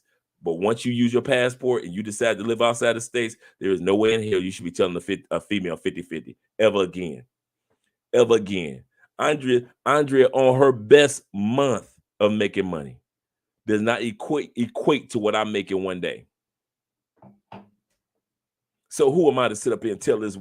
Not because she doesn't work hard, but because it's the peso compared to the dollar. It's not because of Andrea's grind is so great, which it is. But my point is that the peso cannot compete with the dollar. If you are in a race with somebody and they are 4 lengths ahead of you, you can't compete with that. They're a professional racer, you're a professional racer, and they're way almost halfway around the track, and then the gun goes off. That's the American dollar competing with the pesos trying to compete with the American dollar. So I don't come to Andrea and say, baby, you need to pay on this. What? Nick, what?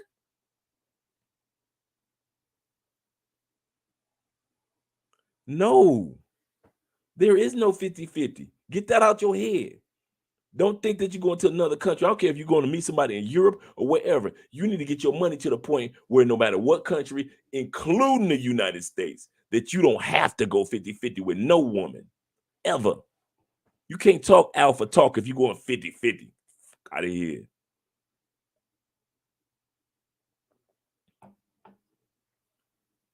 And the sister in the video tried to be nice about it. Well, what do you mean by a broke man? All of us men have been broke before. We know what the hell she mean by broke. Could you respect the man that was broke? Just say it, sister. You ain't got to sugarcoat it for us. Hell no. And I ain't expecting you to. I ain't expecting you to. And any man that expect a woman to respect a dude that's broke, what is wrong with you? We are men. We are men. We ain't them niggas. We are men. And I'm trying to get y'all to realize this. Before you relocate or start using your passports again, and I'm talking to you brothers that are in new countries or on your way to your new country, there is a difference between black men and niggas. Black men can't stand. We can't stand you niggas. We can't stand you. There is nothing about you we want to fuck. I know some black men. There are some blue collar dudes. They ain't got to put on, but they positive, alpha, strong. You can't trick them with no sex. Their business is not going to fall apart because you gave him a couple orgasms. These are blue collar black men. I know some brothers that's in the hood, thug all day long. And they are more of a man than some dudes that wear suits all day long and are soft as hell. So it's not about the neighborhood you grew up. So when I sit back and I say niggas, I know some black men that wear wife beaters every single day. I know some military black men. I know some black men that are the nerdiest dudes that you ever saw, but ask them to invent some shit.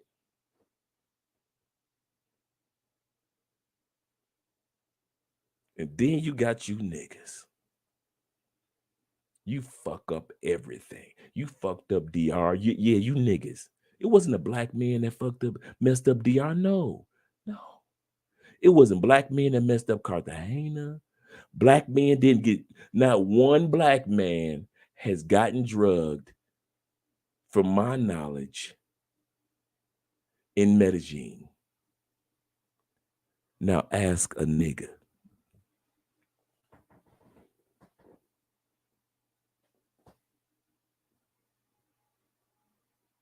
Oh, we all got nigga friends and relatives. Go and ask your nigga friends and relatives that's been in Medellin.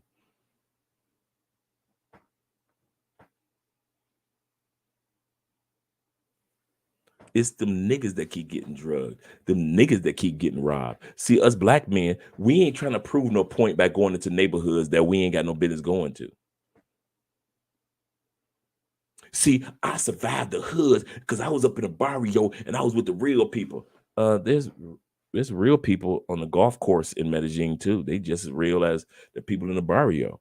There are real people in Medellin that play tennis.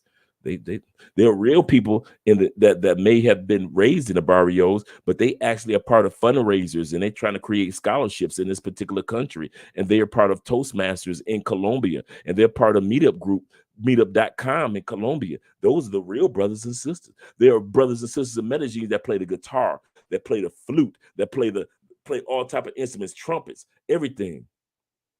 But you rather be up there with niggas that don't have no talent about nothing. And you wonder why you got right, because you's a nigga too. I'm gonna run this point home tonight. We're almost 2 hours in, and I'm telling you, black men are, if we ain't tired of nothing else, black women, it ain't you that's the number one person that we tired of. Black men ain't even tired of white men anymore as much as we could be.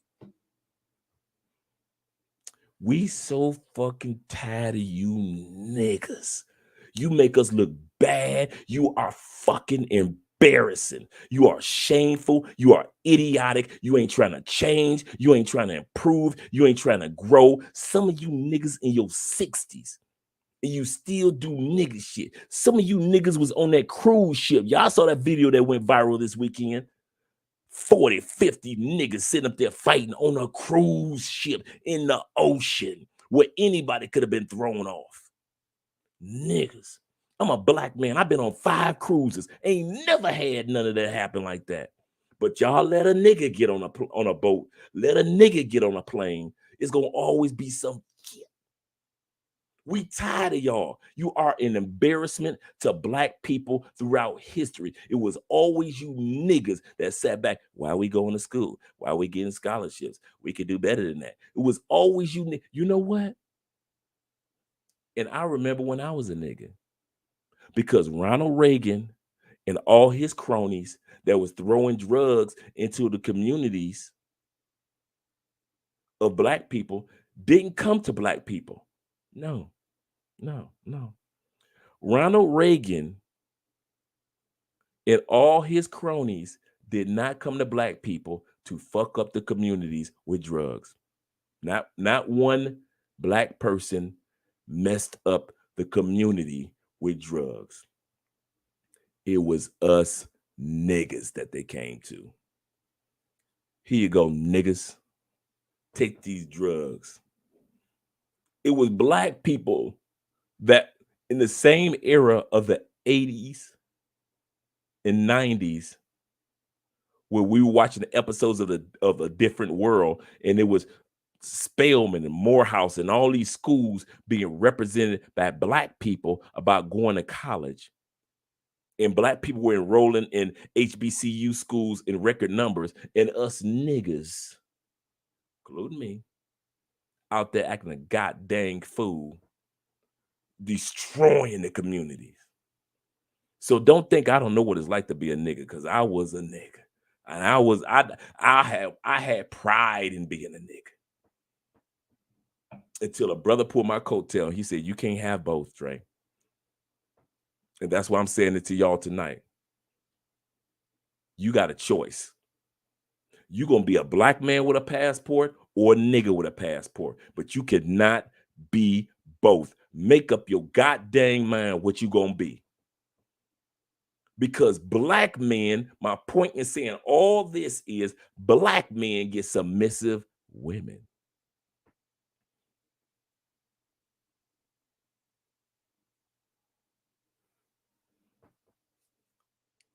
Niggas will fuck it up. That's why some of you niggas, you found a good woman. You did. You found a good woman that was in DR. You found a good woman in Portugal. You found you a good woman in East Africa. You found you a good woman in Brazil, in Argentina, in Ecuador, in Mexico. And some of you found some really good women in the United States. And you fucked it up. Because that's what niggas do.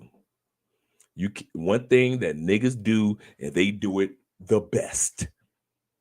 Nobody can compete. Niggas do this on an Olympic level. They up everything. You can't name one thing that niggas don't. Name one thing. Name one education. Up. Relationships. Money. Name one thing that Nick don't fuck up. Name one. Name one. Name one. Anybody? I'll scroll in the comment section. Come on, let's go. Name one. They make us look so bad in the newspapers. They make us look bad on social media. Anytime you have a social media brand that's dedicated most of their content, not all, but most of their content to the acts of niggas, and they call it World Star because it's guaranteed that they will always have footage of niggas fucking up. World Star is not dedicated to you black men. It's not. To you black women, it is not dedicated to you. World Star could give less than a dang about us black people. Even when Kevin Samuels was on World Star a couple times, is because the people that were calling in had nigga-ish behavior. Even the woman average at best. Kevin said, listen, sister, he said, this is This is my night for another topic. Do you mind? Dan, what you talking about, Kevin? I want you to tell me why I'm a 6-figure woman and I can't find a 6-figure man. Sister, if you do a consultation, since you got 6 figures, why don't you just call and do a consultation with me, and I could walk through you with it. No, Kevin, I need to know right now why. I say, what, sister? You need to calm down, sister. What we need to do is, okay, you want to do this? Okay, cool. What do you rank yourself? Well, really, after all that she did with Kevin, I rank myself as a 4. Okay, 4 or 5. Okay, cool. But I got 6 figures though. I'm a 4, but I got 6 figures because modern women always think that because they got a few dollars. Modern women like little kids that ain't never had shit before. You know how little kids get a toy and they don't know how to act.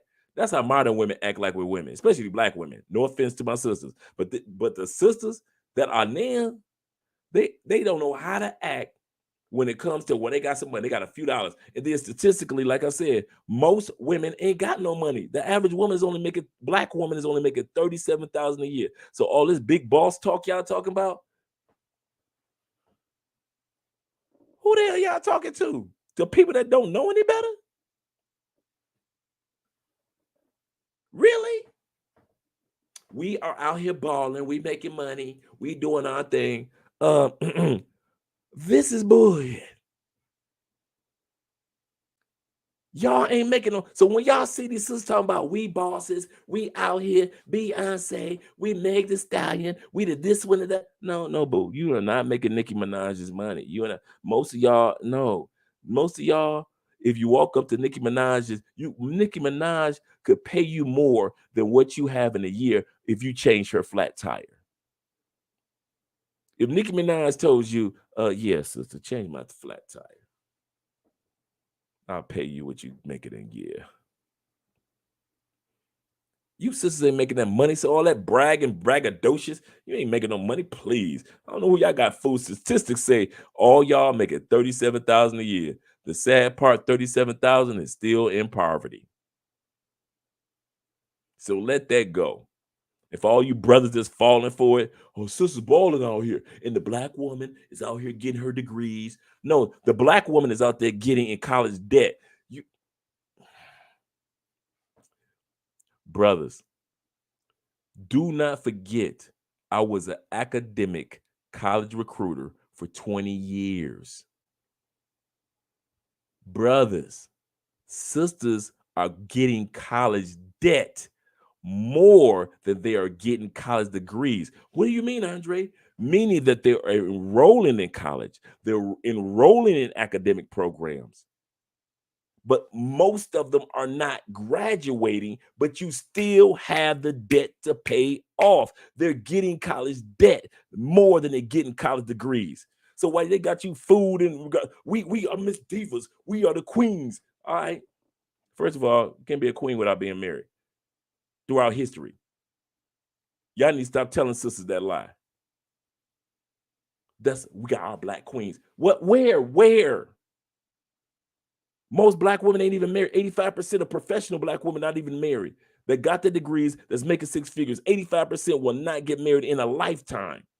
And y'all calling them queens. There is no other culture, not even another black culture in the world that's calling, even in Africa, they don't call their black women queens.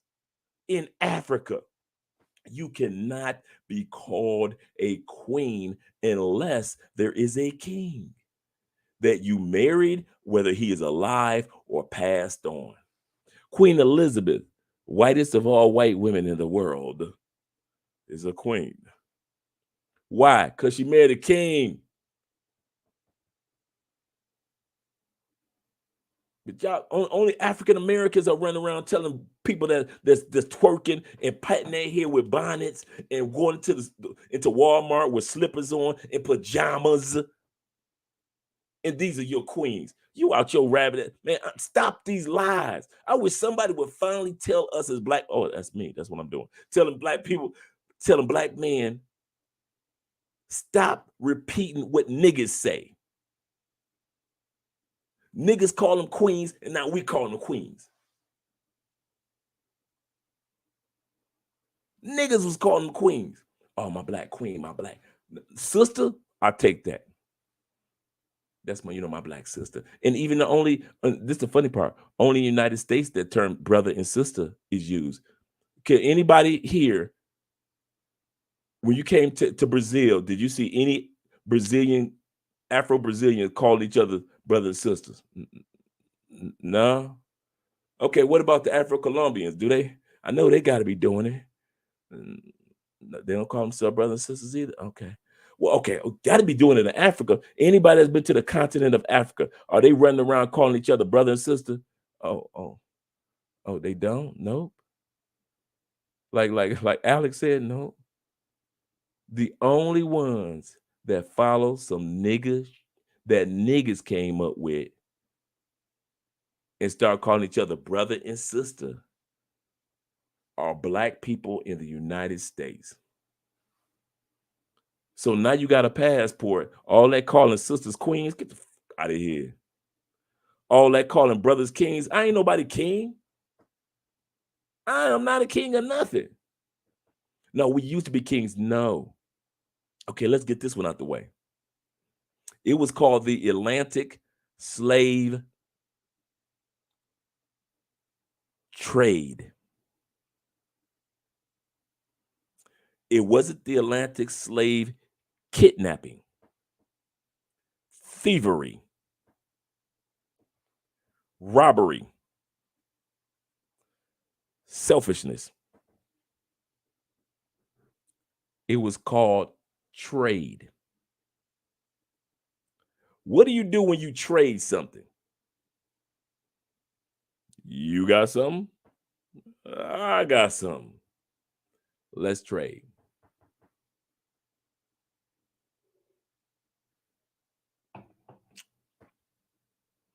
That means that white people knew if they would have took their tails up in those jungles of Africa, they wouldn't have made it out there. And I'm with you, Jermaine. It's still alive today. You're absolutely correct, brother. But it was still a trade. White people said, black people, listen, we know that y'all be at war at time with each other. We know that y'all got people that y'all have captured, your enemies. We could use your enemies for our profitable businesses back in other countries. And so we trade you this if you give us your captured individuals. And the black people said, oh, what? Listen, we go capture somebody else because we can, if y'all giving us that for these people, we can go capture somebody else if you need us to. Well, of course we need you to. And then, now, let me go back. Was it right? Hell no. Was it fair? Nope. Anytime you enslave a people, it's not right, it's not fair. It's evil, just pure evil. It's been going on for thousands of years. From the Vikings to the Mongols to the Roman Empire to the modern day transatlantic to the all the way back to the Egyptian Empire and Babylonian Empire. People using people as property has always existed. And all I like what let me go to this comment real quick if you guys don't mind.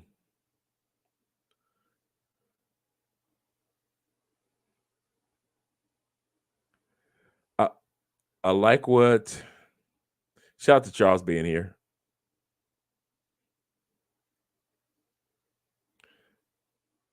Oh man, I missed this statement that I just quoted it, that one of the brothers said.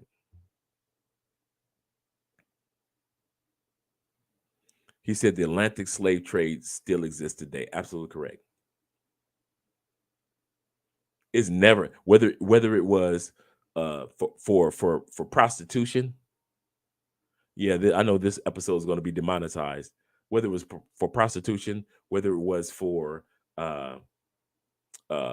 labor, like in Morocco, for all those brothers and sisters right now that are trying to go from their part of Africa to Spain, and they're getting captured and they're being sold off to other parts of the world, or murdered.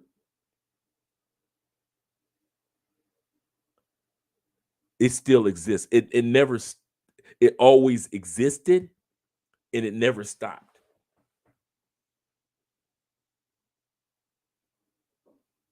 It never stopped.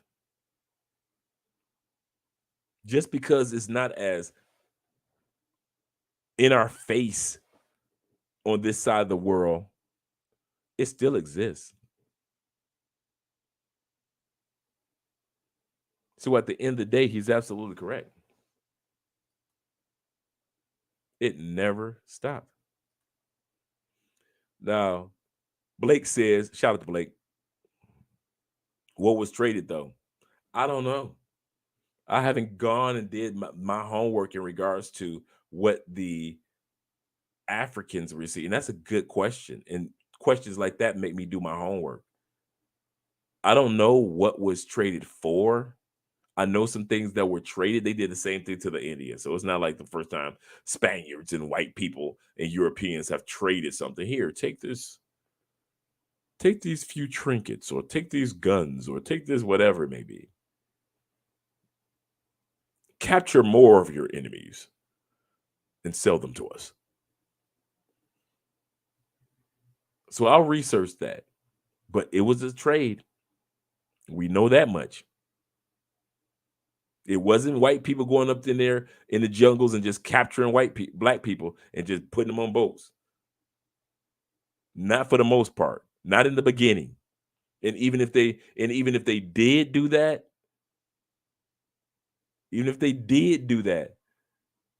they had to learn it from somebody that was black that already lived there. I think that's one of the things that we don't want to admit in the black community, especially in the States.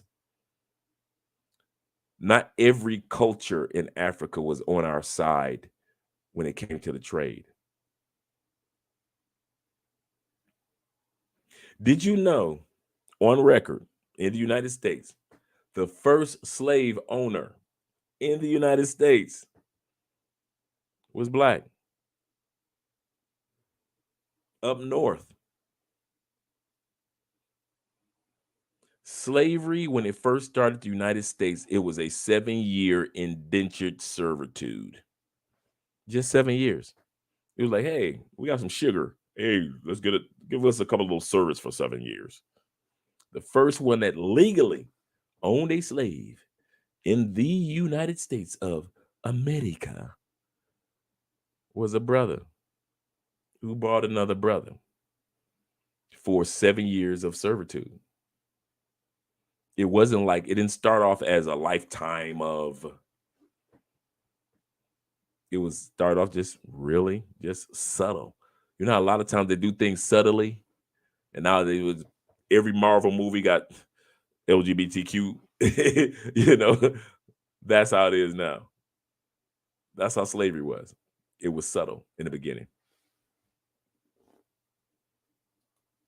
Yeah, and he said they trade property.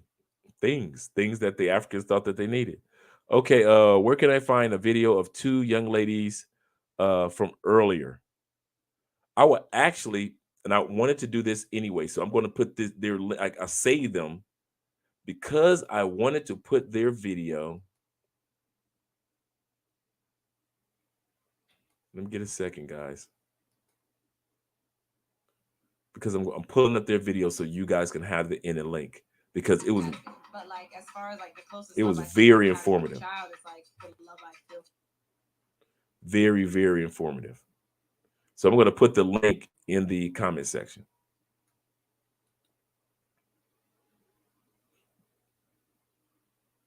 Because their YouTube channel, one of their YouTube channels is called Friends and Lover, but the one that they really did this on is called Shame Booty. Literally, BOODY, Shame Booty. So I guess you got a nice booty. But but she has over 688,000 subscribers. So she is not new to YouTube. So let me get this information over to you guys, because I want to make sure that you receive this. And I want you to subscribe to her channel, because I'm going to watch other content from this young lady, because she's doing great things. And it looks like it's a whole team of people.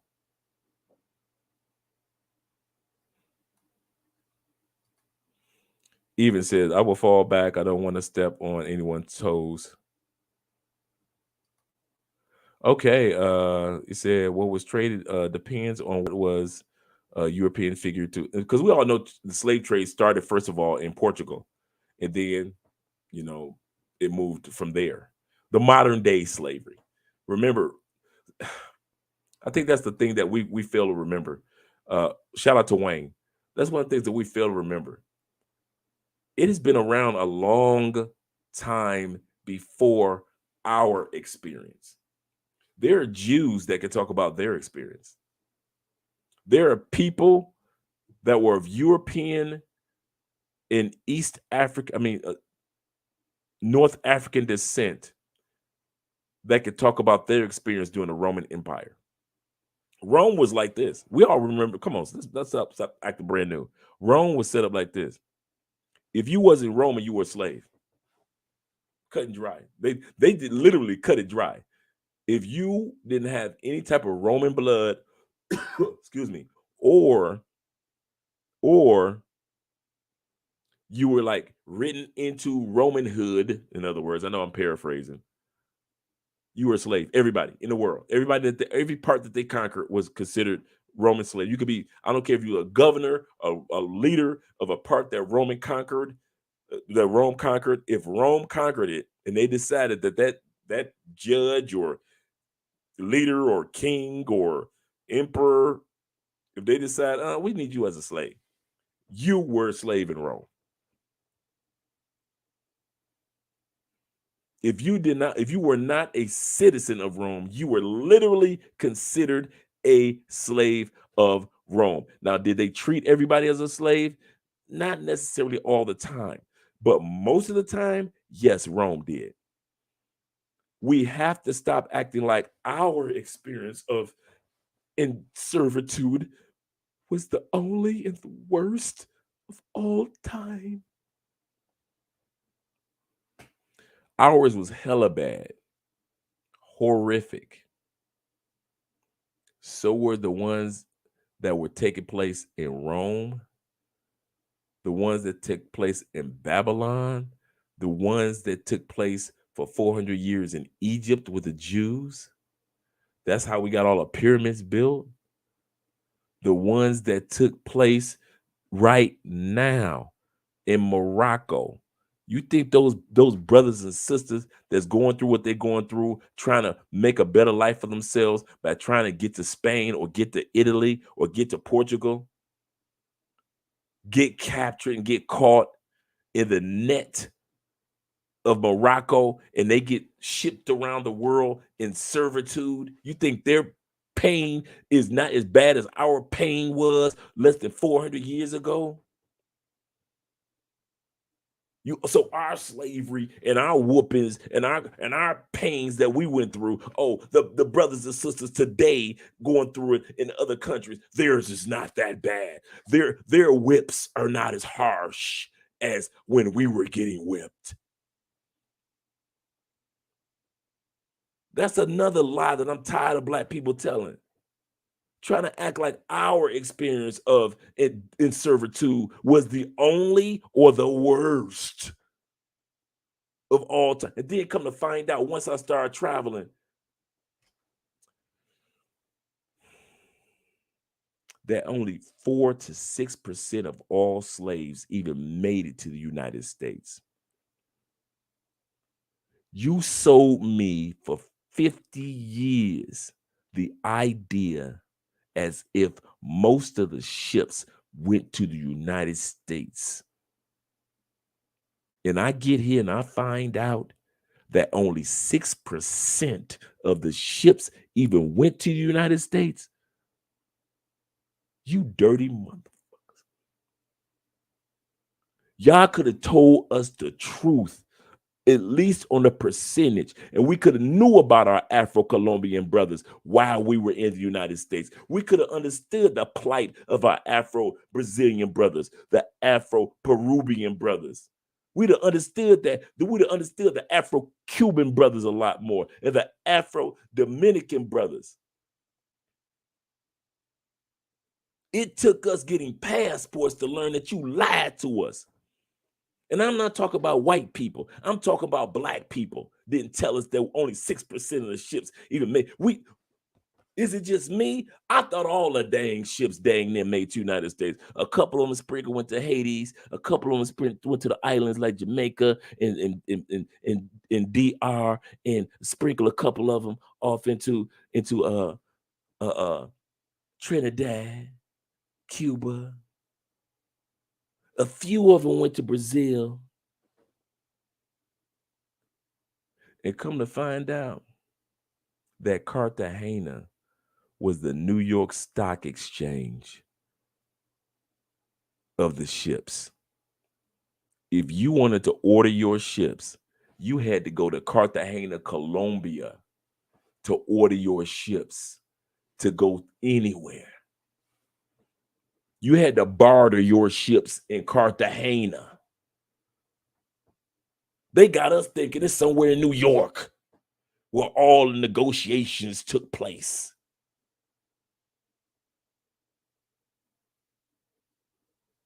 So when I sit back and hear us crying about our little 6%, when I know that these Brazilians got our story that's just as harsh as ours, and the brothers in Africa got our story that's just as harsh as ours, and the individuals that are in Peru, that are in Ecuador, the Afro-Mexicans, the Afro-Argentinas, got a story that's just as crazy as ours, and for us to sit up here and take our little measly 6% and act like it was all that, and wasn't nobody else going through nothing.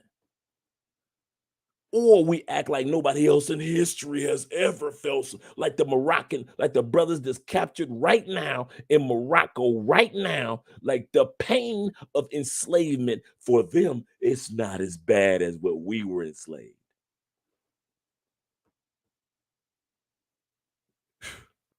Black people in the United States, we got to get together.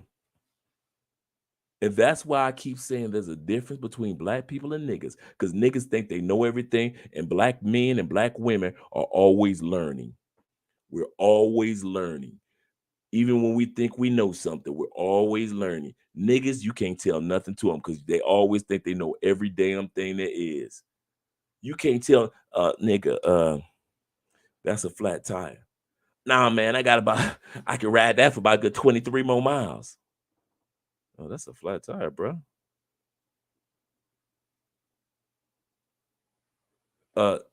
Nigga, you know you can start an online job and get out of this situation and don't have to deal with your boss. Man, fuck what you talking about, man? I got this raise, man. They gonna take care of me. Niggas.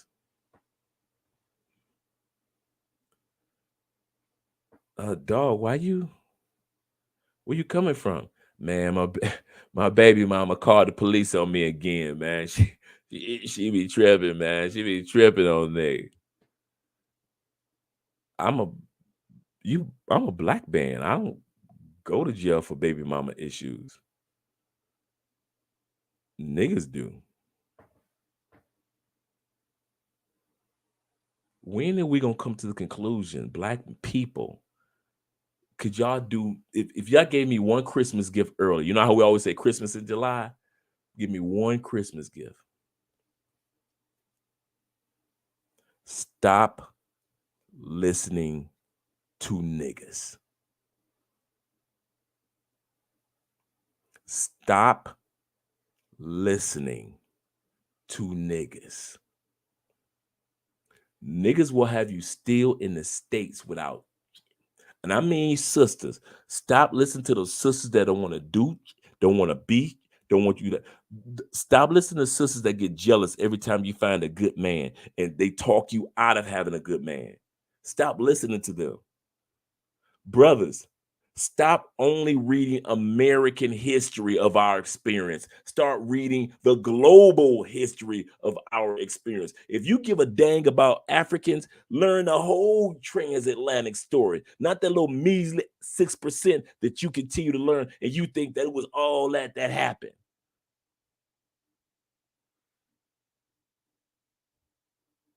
Learn the whole story. If you so Afrocentric, you got your Afro outfits on with the Afro, with your dashiki, and you celebrating Kwanzaa, tell the whole story then. Stop telling the story of 6%.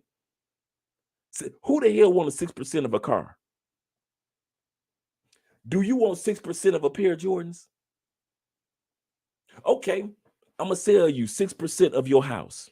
You want 6% of it? You love your family. Would you only want 6% of your family? Your kids, them your babies. You just want 6% of your babies? You see how stupid that sounds? That's how stupid it sounds when we sit up there and act like our little measly 6% of the experience was the only experience of enslavement. Who are we to sit back and ignore all what happened to all our other brothers and sisters in North America and South America? Who are we to ignore what happened to the brothers and sisters all up in Canada? All the brothers and sisters down in Mexico right now that you got dudes like Ace Live got to discover that they got brothers and sisters in Mexico. Discover that they're brothers and sisters in Argentina. Discover brothers and sisters in Ecuador and Peru. We got to be YouTubers and discover each other, because we sat up there as Black people believing the little 6% as if ours was the shit. Because we sat back and we listened to niggas.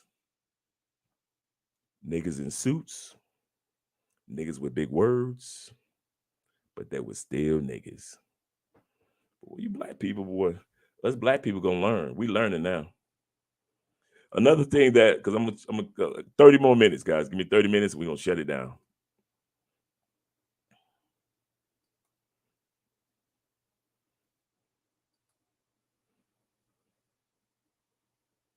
You funny, brothers. Shout out to you, brother. It's hard to change. But Dre said he did. It is hard to change. Dude, when I use the term niggas, I'm not using it as if I was never a nigga. Man, dude, you know how many houses I've broken into? How many B&Es I got on my dude. You know how many women the only thing, thank you, Jesus, Ibaba, that I can sit back and say that I did not get caught up in was I'm not a baby daddy. I don't see how I didn't get somebody pregnant. I ain't gonna even lie.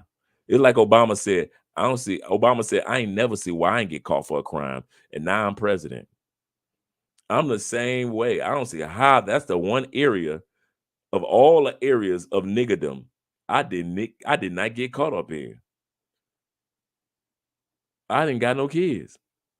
As wild as I was, just slinging it like I was, like the rest of you niggas, I should have had at least 5. Papa was a rolling stone wherever he laid. That should have been me. But I ain't had none. I know some of y'all think that's because the mother didn't come forth. Man, Black women not coming forth for money? Right, whatever.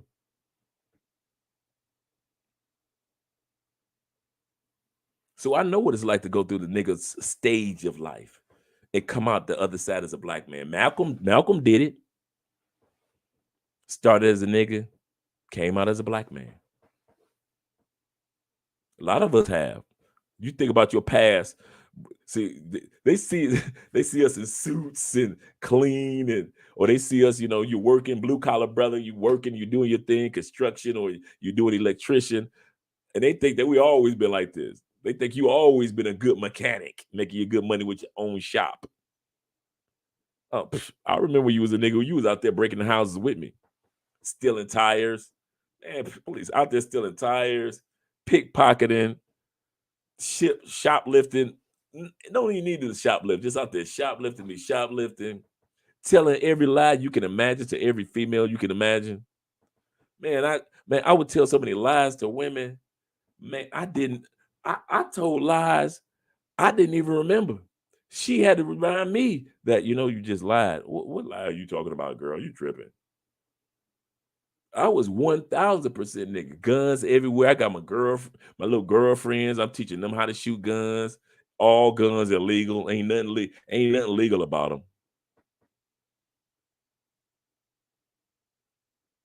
I'm out there just doing. I'm robbing anything I'm like DMX. If you're moving, you're getting robbed.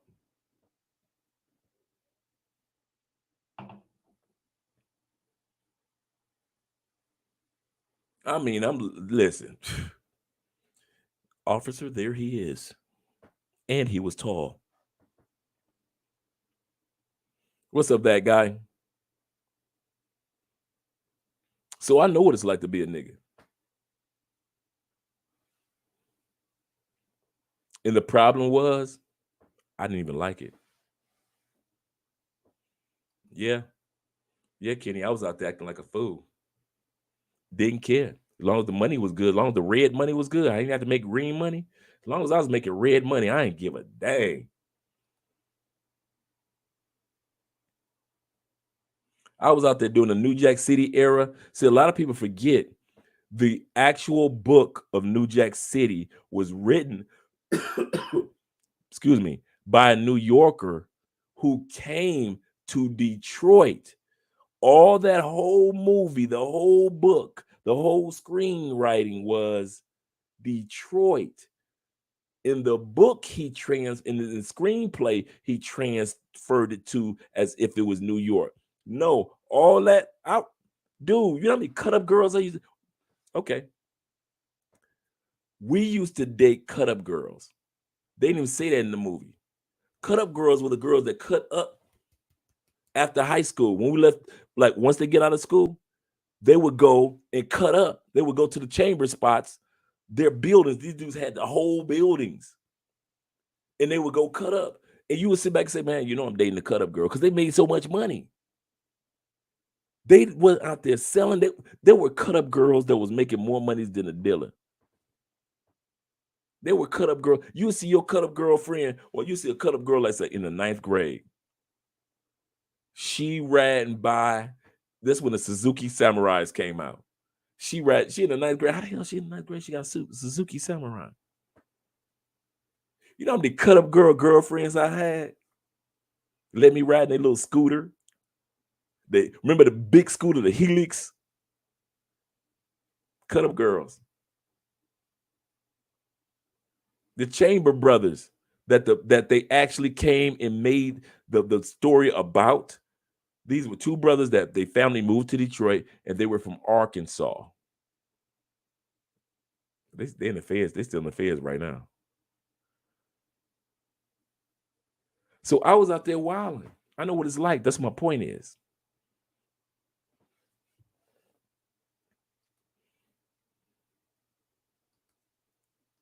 Let's go back. He said, is New Jack City a movie I see? Because I've never seen it. Yeah, New Jack. You never seen New Jack City? Alice, come on. Stop it. I didn't know it was a book. Yeah, it was a book and a screenplay. Not a play, but a screenplay, like for a movie. How old are you, fam? Come on, you know what? I just realized who asked that.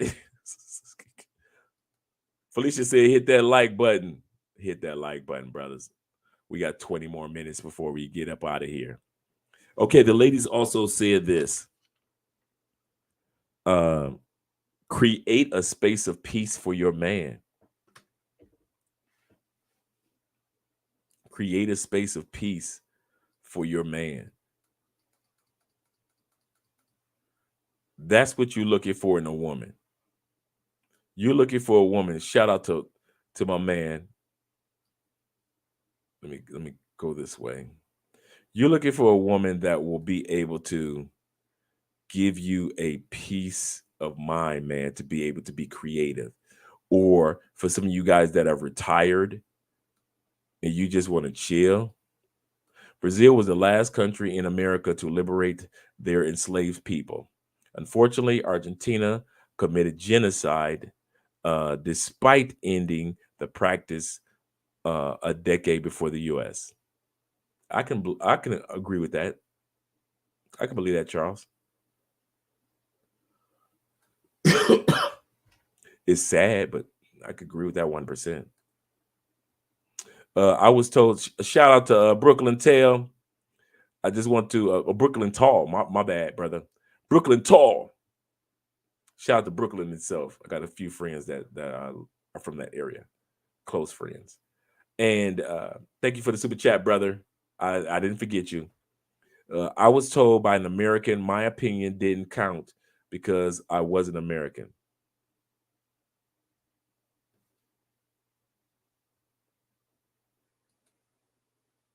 That's how niggas talk. I know some studious, educated, had a suit on. I know some women that have their dress just right, professional. They sit just right. They are very articulate and grandiloquent in their vernacular, and are 100% niggas. Because they'll say it in such a way that sounds respectful. Well, you really don't know what you're talking about because, well, you're not American. Just because they said it in a eloquent way, they're still niggas.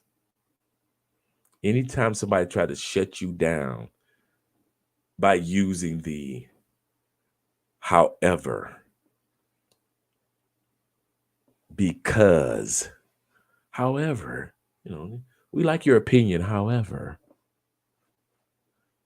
Andre, you can talk about black issues, however, you are married to a Colombiana. Is their scapegoat to escape or run from the truth. Remember we did the last episode on excuses? That's their excuse to get out of confronting the truth of what you may want to say. Niggas do that. Black people are always on learner mode. We're always trying to learn and hear. You see how some of you brothers have put something in the comments and I said, oh man, let me research that. Let me find out about, did I sit back and I say, well, no, brother, this. No. I sat back and I said, let me research. Like the one brother said, he said, well, what did they trade? What did I say? Well, let me research to find out what they traded. Black people are always on learner mode. Niggas don't, they think they know everything. Niggas do everything from the fact that they think they know everything, and they respond to everything by way of some type of emotional response. If you want to see some emotional ass people, look for some niggas. There is nobody more emotional on the planet than niggas, whether they be male or female. They are the most emotional. No matter what you say, everything's got to be emotional about it.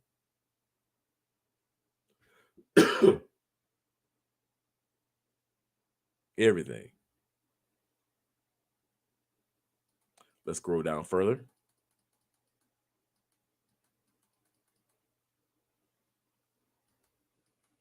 Looking at the comment section. They are the most emotional. They are extremely, while us black people are always on learner mode, whether we're learning from each other, whether we're learning from different cultures, whether we're learning about the future, whether we're learning about the present, whether we're learning about the past, we're always on learner mode. We're always, oh, wow, I didn't know that. Oh, wow, let me research that. Oh, wow, let me find out and I'll get back to you. We have no pride about learning. Black people have no pride about learning. Not black people, whether it be something as simple as a recipe or a language. We have no pride about learning. Niggas, everything comes with pride and emotion. Oh, man, fuck you. You think you know everything. Nigga, you don't know nothing. You're like, what? What the?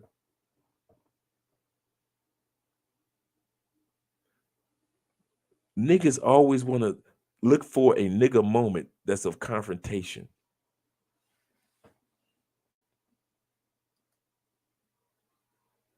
extremely confrontational.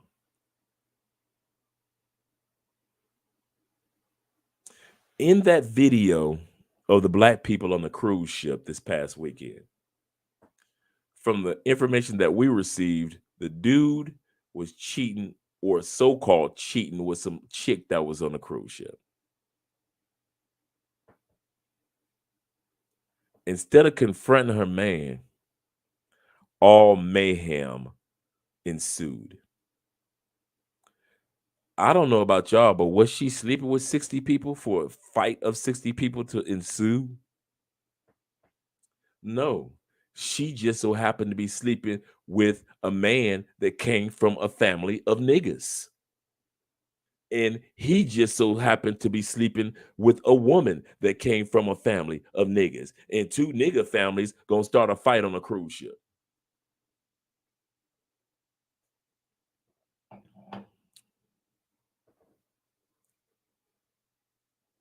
Black people would have that'd never came out.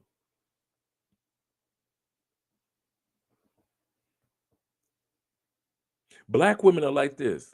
Real black women, we gotta talk when we get back home or when we get back into the cabin. A real black woman is not gonna embarrass herself out there in public. She's already heard enough. But a nigga, oh, she going out, she running off at the mile, she yelling, she putting all her business out there. I heard a video, I heard that the video that went viral this past week with the sister with the McDonald's and the kids. She said, well, we faked it. Let's say she did fake it. But it was so believable because if you take a black nigga and you take a female nigga and you put a camera, all they got to do is do nigga shit and we can believe it. It wasn't hard for us to believe because we so used to seeing niggas act like that. That YouTube video wasn't hard for us to believe. It wasn't like, oh my God, I can't believe that black people are. No, that wasn't black people on that video. That wasn't a black man getting that food slapped out of his hands. That was a nigga. Well, Andre, he didn't act like a nigga. Oh, he didn't act like a nigga. If you have a child by a woman that has multiple baby daddies, you a nigga. And I'm talking to you dudes that may have children with some cool kids by a female with multiple baby daddies. I'm not just talking about like she got one. No. I'm talking about a female that got multiple baby daddies. And for you dudes that got babies or kids by somebody that got 2 or 3 baby daddies, you a nigga. Yes, that was your nigga moment. You paid the nigga tax. Just like that brother in that video, even if it was faked.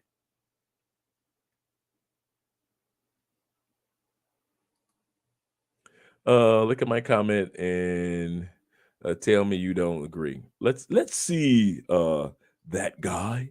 Let's see what you have to say. Let me go back. All I can do is agree with that. Is that the one?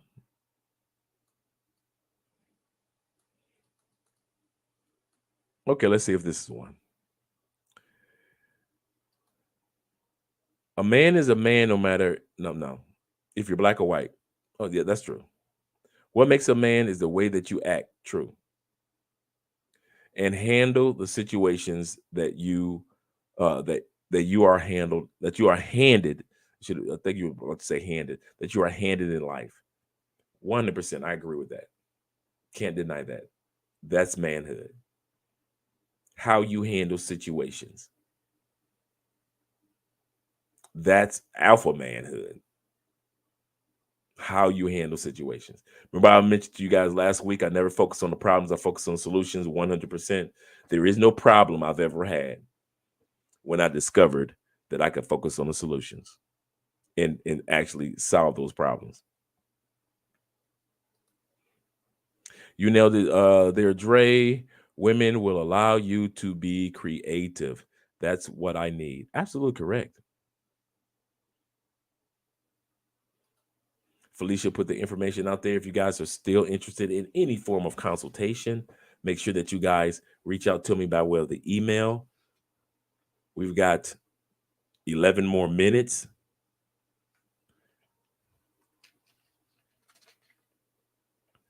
So let's recap a little bit of what she talked about. And we're talking about a woman that in the video, she started off saying, I was career first. She said, I was about my hustle. And then I met this man. And there was something about this man that made me be happy, at peace, and loving when it came to blessing this man.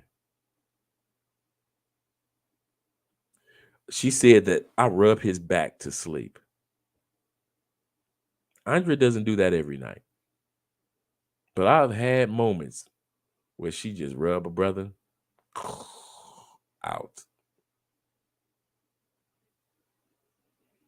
I've had moments where I've given her breakfast in bed.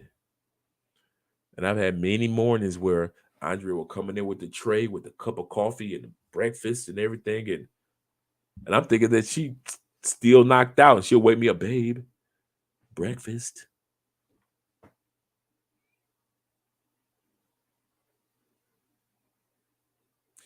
There have been times in this marriage that even I sat back and said to myself, yeah, I better not tell. Man, you spoiled, dog. Even I've said that, like, bruh.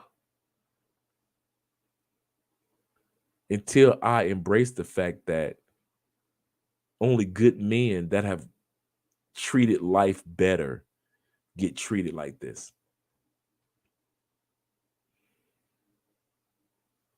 Good men that put their lives in a position to be like, I'm not about to do 50-50.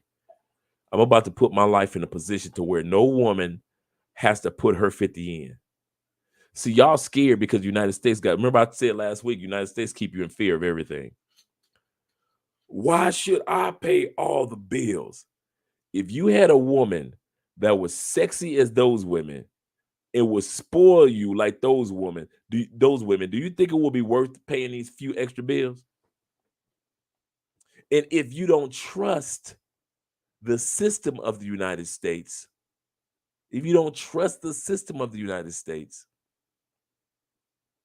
find one outside the United States that'll treat you just as good, just like that young lady. That's what my point was with the video. It was not the point of y'all finding a woman in the United States that'll treat you like that. We all know that's a needle in a haystack, a golden needle. But I bet you some of you guys already know that you can find a woman outside the United States that'll treat you that good.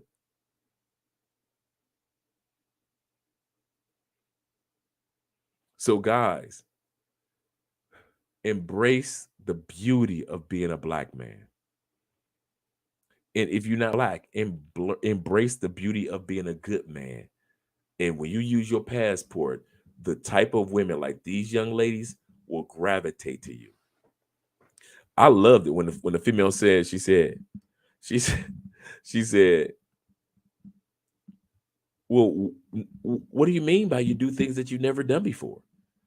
Now, this wasn't just a young lady. She wasn't like 21, 22. She looks like she was like, what, 28, 30, 26? I mean, she went straight for the jugular. She said, anal. I've never allowed any man to go back there.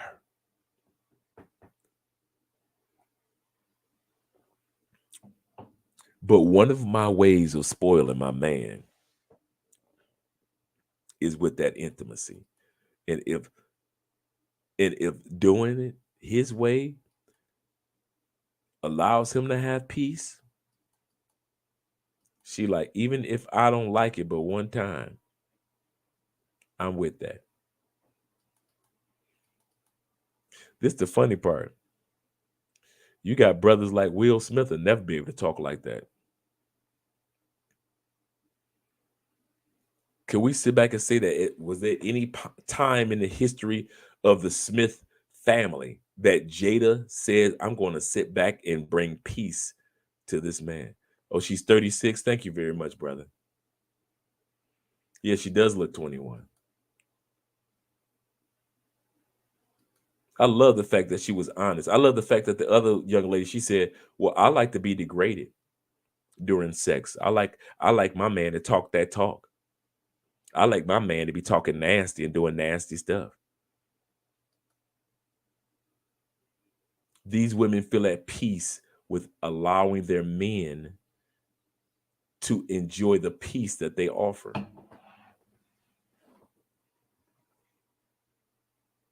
I got 5 minutes left to let you dudes know this. If you find a woman that gives you peace like that, don't fuck it up. Don't throw it away. Excuse me. Don't think that you're going to get another one. Don't think that they come like coupons. If you find a woman that gives you that type of peace through the ups and downs, ins and outs, storms, keep her. Number 2, give her the peace that she deserves. I know you got a passport and there's women all around you and they want you. I got you. But if she's giving you that type of peace, sit your happy ass down somewhere and you give her some peace. You know, Andrea talks. Andrea will sit back and tell me all the time, baby, you know why I spoil you? Because you spoil me. And she tells me what the spoiling is. You give me peace. I can spoil you without worrying about, is this 2 or 3 sad chicks? I can spoil you and support you and not wonder if it's another chick trying to support you or take my place. I can spoil you because if it's something wild I want to do, you like, okay, I'm down for that too. Andrea reminds me of that all the time. She's like, listen, I don't just support you and spoil you just in the name of spoiling. She said, listen, you give me the freedom to spoil you. I ain't got to worry about spoiling you and is you going to leave me. I don't have to worry about spoiling you, but is this chick down the street spoiling you too? I ain't got to worry about spoiling you, but then you going to beat me or hit me or embarrass me. Andrea and I sat back and we were driving the other day and it was like slow motion. I'm driving, me and Andrea did this at the same time. We were like, and it was a beautiful sister standing next to her man on a motorcycle. Mind you, once again, beautiful sister on a motorcycle, standing next to the dude that was her man, with a big black eye, looking like Peter the dog from the Little Rascals.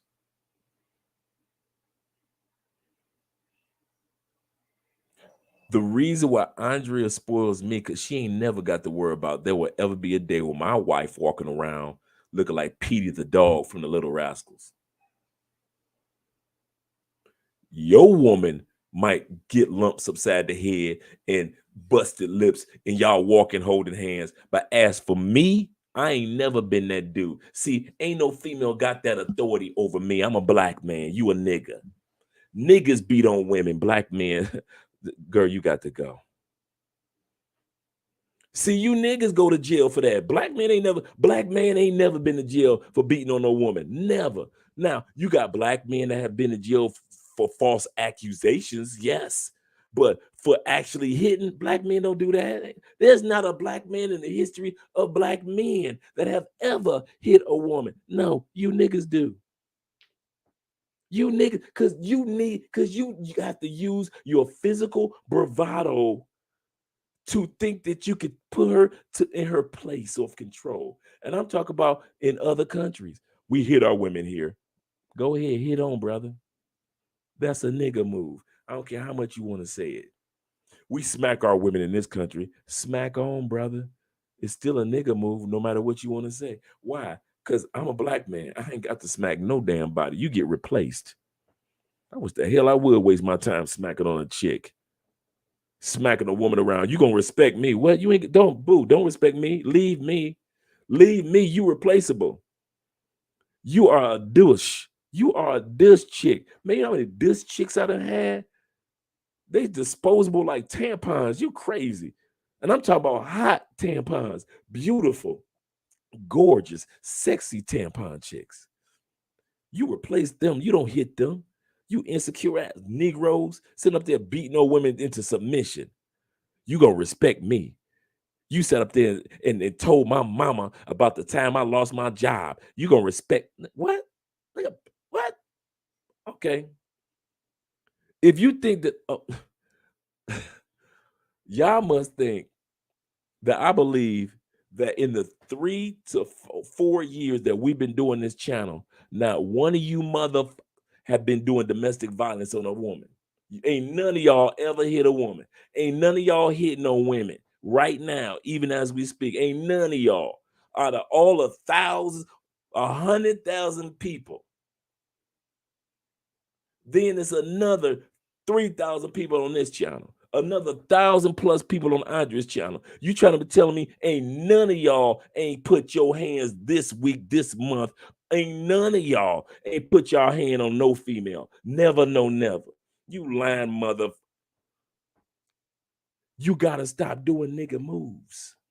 Niggas don't get moved. Black men don't get moved by what niggas get moved by. I can't stand you and your mama. Sometimes I don't like my mama either too, so I understand what you're talking about. Fuck you and your kids. Yeah. I looked in the mirror and told myself, fuck me this morning. So you ain't saying nothing, girl, I don't like to say. But here's the kicker. Why are you with a woman that will tell you fuck you and your kids anyway? Why are you with a woman that's going to tell you fuck you and your mama anyway? And then you put your hands on her like you doing something. Unfair fight, mother. But Tyrone down the street been owe you $500 for the last 4 years. I bet you don't go down there. You beat on a woman every day, right? But I bet you don't go down there and whoop Tyrone's for that $400 that he owe you for the last 4 years. I bet you don't do that. I bet you don't go down there. Tyrone is 6'3", just like you 6'3". I bet you don't go knock on his door and whoop on Tyrone's every day like you whoop on your woman's every day. I bet you don't do that. I always tell my female friends that go through domestic violence, he crazy. I said, that nigga ain't crazy. He nigga. I say, he a scientist. I say, he knows the difference as a scientist. He knows the difference between one body structure and another body structure. He knows that your body as a scientist was not built to take these blows. But Keith down the street body, who owes him $500 for the last 3 years, Keith's body is built to take the same damn blows his body can take. That's why you don't see no dudes every day scuffling with another. Man, it was like, dude, even in prison, I've seen the dude that was the punk.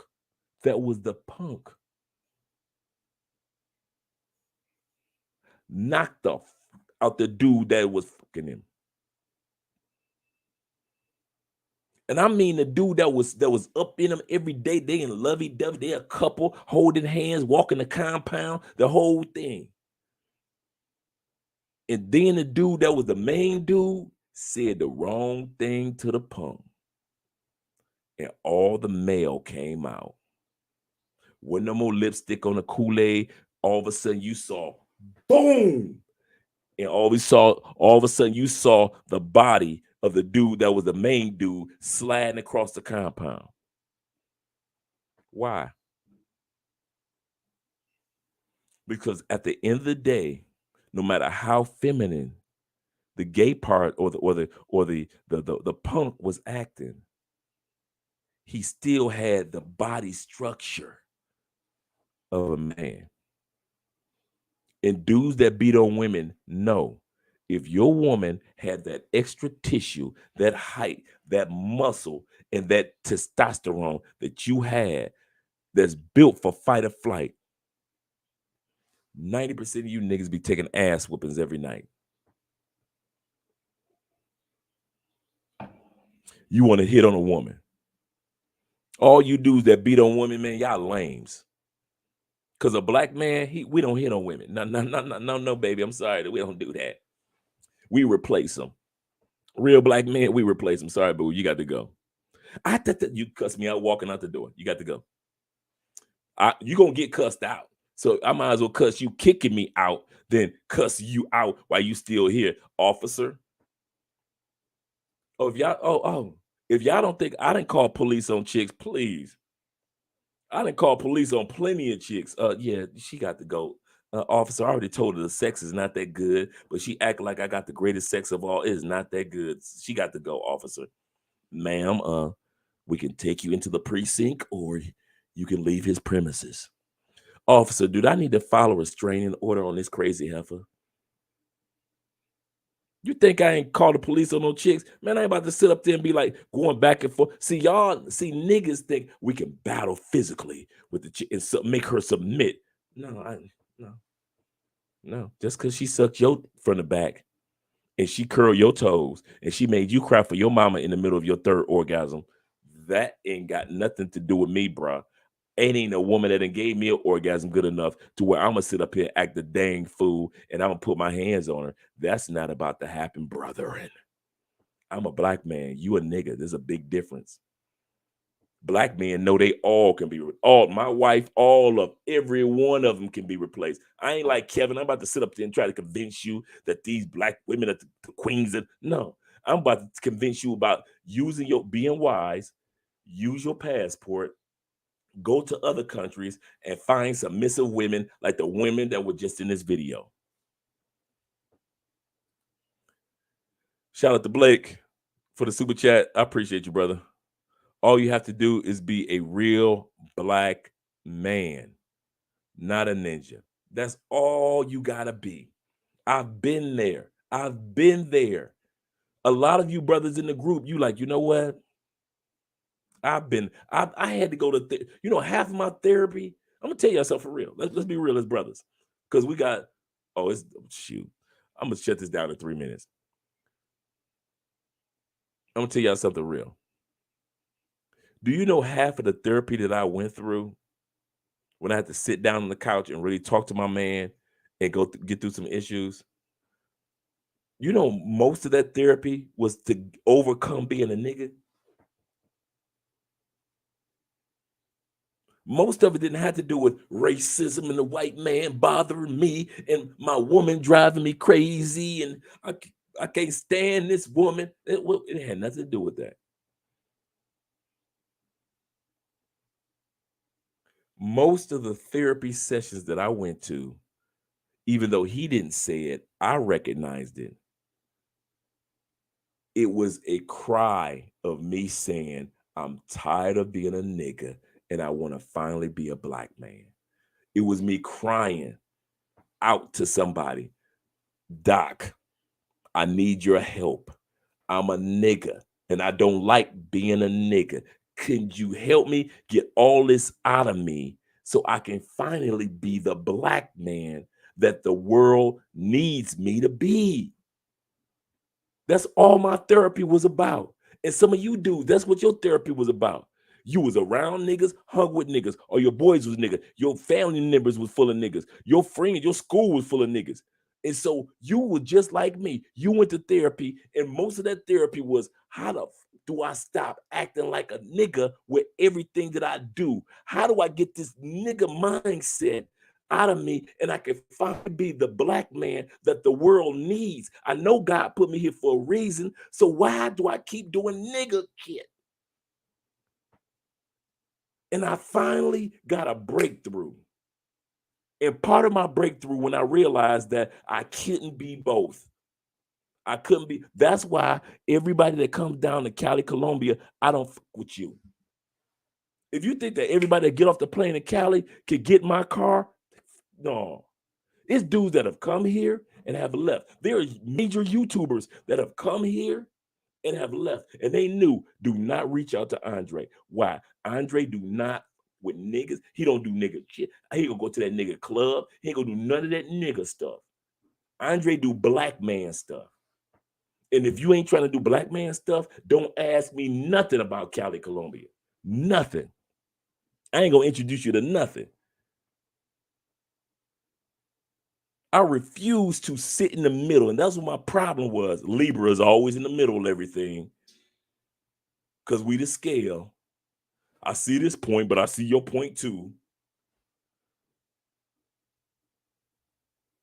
I had to finally admit part of my truth was, Andre, you can't be both. You got to make up your mind which one you want to be. Are you going to be a black man? I don't care if you're wearing a wife beater or a t-shirt, in a baseball cap, and some Jordans, or you're wearing a suit. It doesn't matter. Which one are you going to be for the rest of your life, Andre? Are you going to finally be the black man that the world needs? Or are you going to finish off being the nigga that the world doesn't need another one of? There's enough niggas out there. They don't need another one. They ain't missing me in the nigga neighborhood. When they do the nigga census, okay, hold up. We doing a nigga census right now. We counting all the niggas now. Hold up. Okay, the 13 point, okay. Or 10 million nigga. They don't need me to be a nigga. They got enough niggas out there. They don't got nothing else. They don't need you, and they don't need me in the kingdom of niggerdom. They don't need us. You are not something special in the nigger neighborhoods. There are no projects that's waiting around for your money making tail to come back and be broke. There are no fights on cruises and fights on planes waiting for you to get involved. So I finally came to the conclusion in therapy, I couldn't be both. So I said, fuck being a nigga. I'm going to be a black man. Because more black men and more black women are needed in this world, in history, throughout history, than niggas. Name one thing in America. Let's just keep it simple. Name one thing in American history that a nigga invented, a nigga created, a nigga sponsored. Name it. You got the comment section. I'm not talking about black people. Oh, black people have created, sponsored, invented every damn thing. I asked you, what has niggas done for society except fuck it up?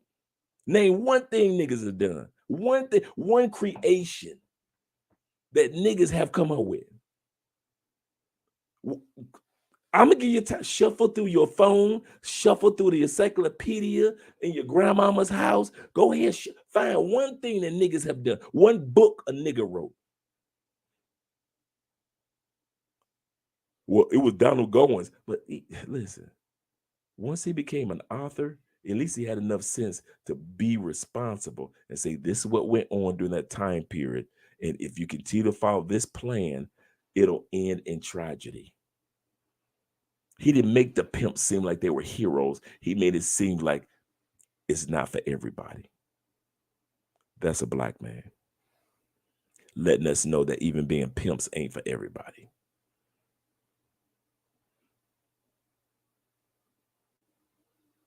Go ahead. I'm waiting. I've been waiting for about a month for anybody to answer that question. Name one that niggas have invented, created. Niggas take advantage of everything that us black people do. They take advantage of all our hard work, all our creations, it don't be niggas out there with the picket signs, niggas getting eaten by dogs, niggas getting arrested. It don't be niggas out there, it be black people out there. There's black people out there. It ain't niggas' lives matter, it's black lives matter. So while y'all sitting up there in the middle trying to, you go through the hood like, yeah, man, what's up, dog? I don't do that no more. I go through the hood even if I'm in a fitted cap in a t-shirt on and some jeans. I'm walking like I'm a black man. And they know it's something different about him. That's a black man coming through this hood. We gonna rob him. Not this black man.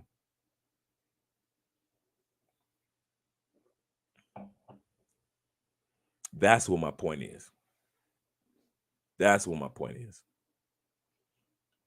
You got to make up your mind. You can't be both. Black men don't do that. We don't. Shout out to Felicia. I appreciate you. I love me some Felicia. I'm sipping on good bourbon. Oh. I haven't smoked a cigar. I know you didn't mention it, but I haven't smoked a cigar since I left Tampa. A good cigar and some bourbon. They've got in Ybor City, Tampa, Florida. They've got a lot of people don't know this about, and I'm kind of rambling. They don't know this about Tampa. Tampa used to be the cigar capital of the United States. They still got the factories there, and of course a lot of them are shut down. And a lot of the Cubans that came through Miami brought their skills to Tampa. And so that's how a lot of those factories got up. And a lot of the Cubans still make their Cuban cigars in Tampa. And so you get you a good Cuban. So I used to sit back.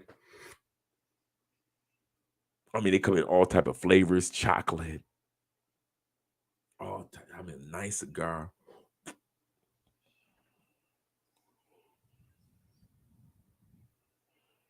With a nice brandy.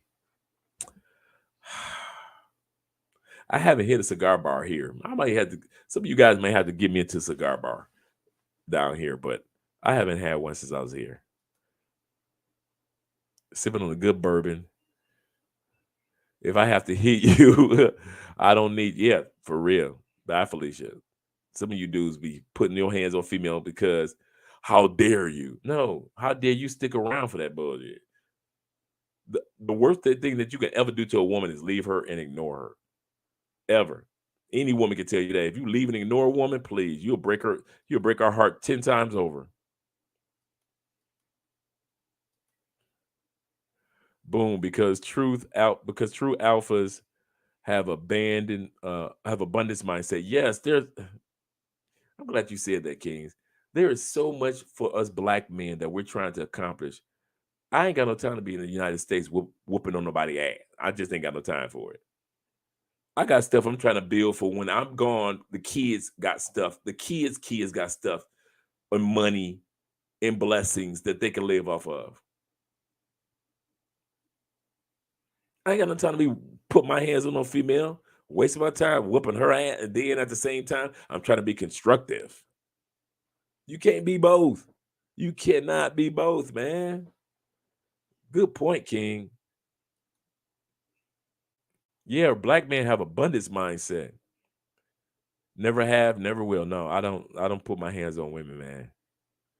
Now, if it's in the bedroom, spanky, all that's one thing, but in real life, no. Hell no. I've never seen my pops do it. Do a woman, so I'll never will. Actually, my father, that's how he died. I think I told you guys the story. My father married, my mom was 17 when she married my dad. At that time period, way back when, it was cool, right? 17 when my dad was 33, and they got married, and they had me, and she was pregnant with my sister. And my dad was a demonstrative. He was a person. His career was a butcher. He was a butcher in Detroit, and he was just like me, smooth, suits, all that, clean dude. So all the ladies loved him, but he was still married. And he would beat my mom like a monster. And he would actually lock her in. There were times when he would lock this pregnant woman in the closets of their apartment while he was at work. That's how much of a monster he was. He would lock her in the closet. Now, think about how small closets are. And so she decided that I'm going to fight. Somebody convinced her, one of her female friends, like, stop taking these butt whoopings and fight back. So my mom became a fighter and she started like fighting back. But mind you, she's pregnant with my sister. So there's only so much fighting back you can do. So finally she decided, I'm going to leave him. I can't do this. So she's going to go back home. She's packing her bags. And normally my dad would get off work. This is the story that I heard from my aunts. He normally would get off work like 6 o'clock in the morning. He just so happened to get off work at like 3 or 4. Because anybody that knows Detroit, the Eastern Market, where they cut up the meat, you start work at 12 o'clock at night. And the meat is done being cut up like 7, 8:30 in the morning for all the places that, for the restaurants and all the grocery stores and all that. So you've been cutting up and packaging meat all night long. He just so happened to get off work early that night. And so by the time he came home, my mom was packing. She was like, oh, snap. He came home while I'm in the middle of packing bags. Now, mind you, I'm like 1.5 years old. And my mom tells him it's over, blah, blah, blah. I'm not going to be with you. And so it's like 9 o'clock, 10 o'clock in the morning. He says, I'll be right back. She said, no, you come back. I'm not going to be here. He said, all I ask you to do is wait until I get back. She young in love. She been taking these ass whoopings all these years. So she says, okay, I'll wait. She tells herself this. She tells him, I ain't waiting. But she tells herself, okay, I'll wait. He goes over to his mistress' house, one of his mistress's house. It's over. I don't want to be with you anymore. I am going to focus on my family, and I don't think this is for me anymore. The mistress tells my dad, dang, what you talking about? You gonna keep on sucking in this coochie. What does my dad know? He's a nigga. How do niggas respond? With emotions. He started trying to beat on the mistress. They're in her kitchen. She stabs my dad, who's a butcher, with a butcher knife. That's the irony, right? He died with a butcher knife to the temple. Butcher knife to the temple. He didn't die that day. He died 2 weeks later. Guess who was by his side the whole time while his life was draining from his body? The 17-year-old pregnant woman that already had a son, known as Andre Spence. So when I tell you guys that domestic violence is not my thing, that ain't my thing. I saw what it did to my dad. Another thing, if you guys wonder why I'm so faithful to Andrea, because I heard the story of what cheating can do to you. And I know demons follow families. Like, hey, if it worked with the dad, let's see if it works on the son. And the next thing you know, I get my temple smashed by somebody's wife or some crazy chick that thought the dick was that good. Now, it ain't worth the.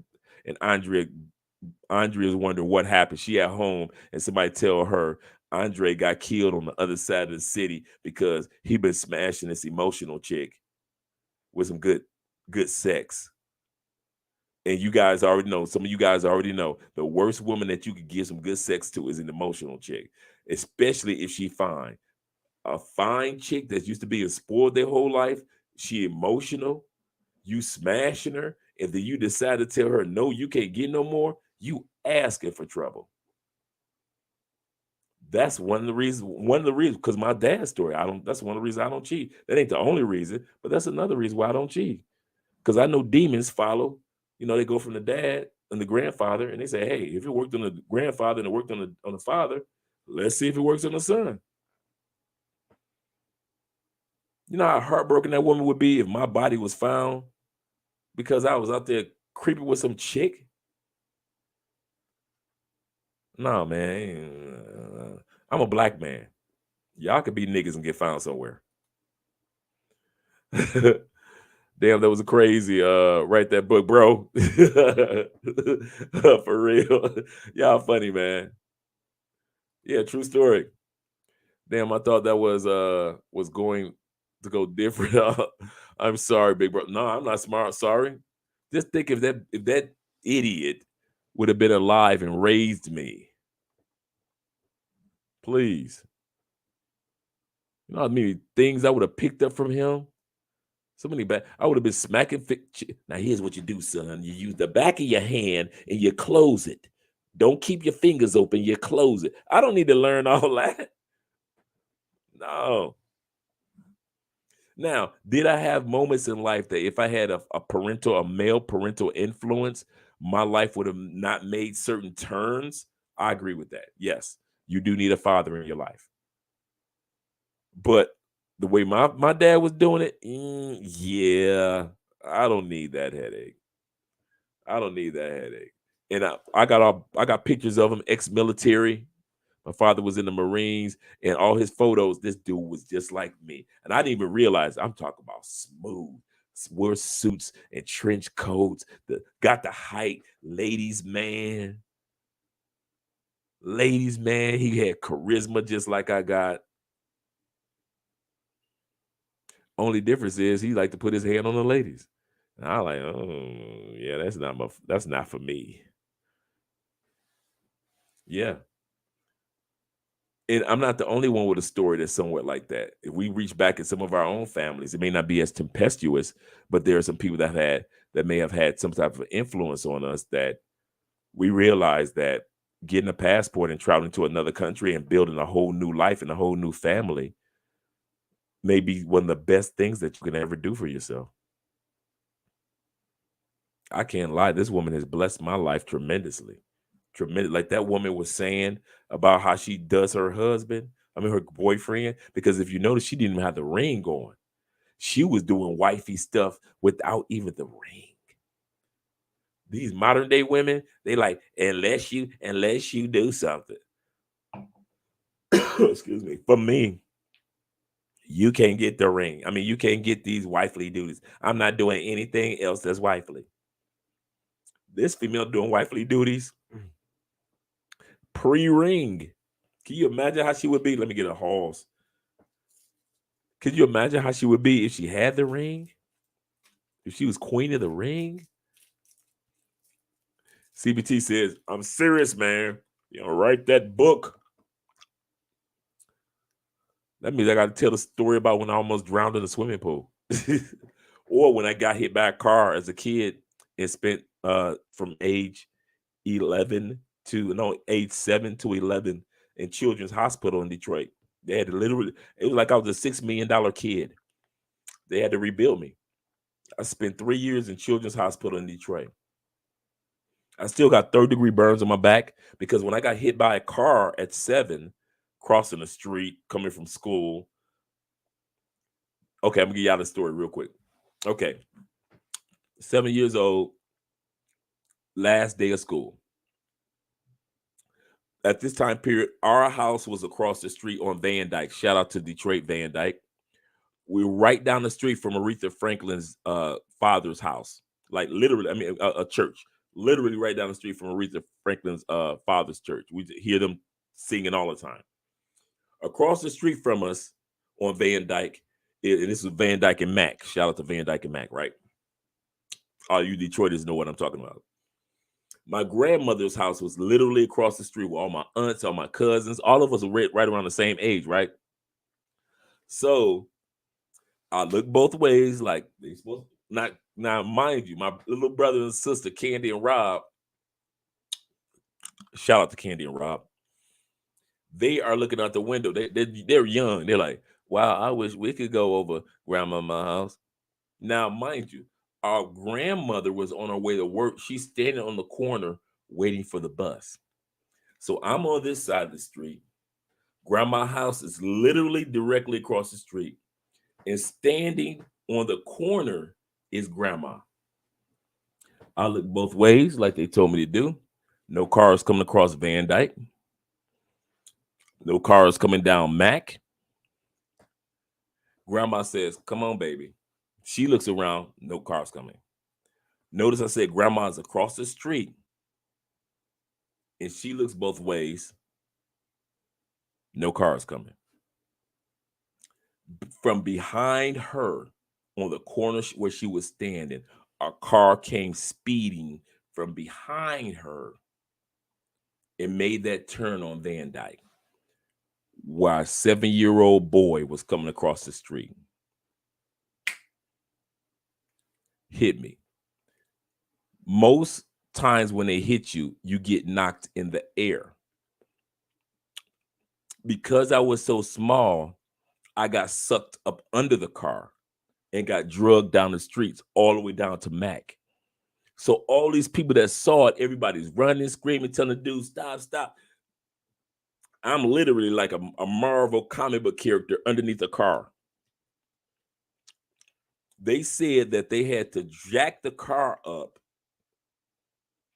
and literally peel me like a cartoon, peel me from up under the hot car. That's why I got the 3rd-degree burns on my back. I don't remember none of this. All I remember was waking up in the hospital drowsy as a kid, and I see the door burst open. Boom. Mom, now mind you, my grandma had 7 daughters and 2 boys. All of a sudden, I see all these grown people running in the room. I don't know what happened. Running in the room. Oh my God, I got this oxygen mask on, right? And I'm trying to take it off. They're like, no, keep it on. Oh my God, my baby. So everybody freaking out. And I still don't know why they're freaking out. This was in the 70s. And so all I was thinking of, I got to get this oxygen mask off me. I'm from Detroit. I'm used to Detroit smog. I'm 7 years old. I don't know nothing about fresh oxygen. And so what ends up happening is, come to find out that my knee and leg obliterated. 3rd-degree burns. You guys can still see the mark right here. That was 3rd degree. Never grew hair right there, even though I had a big afro. I've never had hair right in this little area. 3rd-degree burns on my back. That's when they were doing skin grafts in the 70s, when they take a little bit of skin off your butt and they put it on your back. I went through surgeries and over again for them to rebuild my knee. So many blood transfusions. So one day I didn't get a hepatitis because they weren't testing back then. And I literally was in the hospital for 3 years. I remember when wheelchairs were not just these small wheelchairs where you kind of like roll and you have your legs tucked. I remember wheelchairs used to be flat, and you would lay your legs flat out and you would roll. So your legs would be straight and you would roll. Some of you guys that are old enough and know anybody that was in the medical field, or you can look this up, wheelchairs at one point in time were flat. Your legs would be stretched out flat and you would roll through the hospital. I was on the news. I remember they sat back in like the first Christmas. So many people throughout Detroit, throughout Michigan had donated like thousands and thousands of dollars of toys and all type of stuff. I had to go to school. I was homeschooled before there was such thing as homeschool. I was literally, for those 3 years, I was homeschooled in the hospital. And then my first semester back home, I was homeschooled. So yeah, your boy got stories. Your boy got a story. Yeah, I was in the hospital 3 years. 3 years, like the bionic man. He said, I'm about to sue you. You'll write that all about it. Yeah. I was actually looking for some, because they at that time period, it wasn't Wi-Fi or anything, or I've been trying to find some flash drives of the Detroit Free Press and Detroit News of the incident. I've been trying for like the last 2 years. So I know it's gonna pop up of 7-year-old kid on the east side of Detroit, blah blah blah. But yeah, I didn't tell you about the drowning in the swimming pool story. I done jumped my butt in the wrong end of the pool. I'm thinking I'm doing something until I want to put my foot down. And all of a sudden, I just sank to the bottom like, bloop. And my boys thought I was playing. Oh, Andre just out there playing. Oh, he being funny. I'm like, okay, I got 3 more times up. Oh, that's 2. I got 1 more time to come up. And then they realized, yeah, the microfish. And then they realized, oh, this fool out here drowning. This is like when I was like 14. This fool is out here drowning.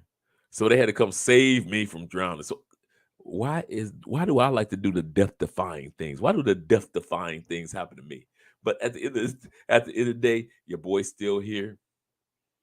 Somehow I made it. Through it all, God brought me through, like the gospel song. So when I sit back and I say that I'm passionate about you guys being the best that you can be, when I'm passionate about that there is a difference between niggas and black men deserve to have those type of women that were on that video, I mean that from the bottom of my heart. We have been through some shit, and we deserve to have submissive, supportive women on our arms. I don't care what culture, what race. I don't give a dang what black women say. After all I've been through in my life, I don't care what black and you dudes have been through in your life. I don't give a what a black woman got to say. I don't care about none of them. Grandma gone. Mom gone. So everybody else don't mean a damn thing. I don't care about none of what they got to say on YouTube. I don't care what they got to say on BET, which I ain't watched in hella years. I don't care what they got to say on no platform.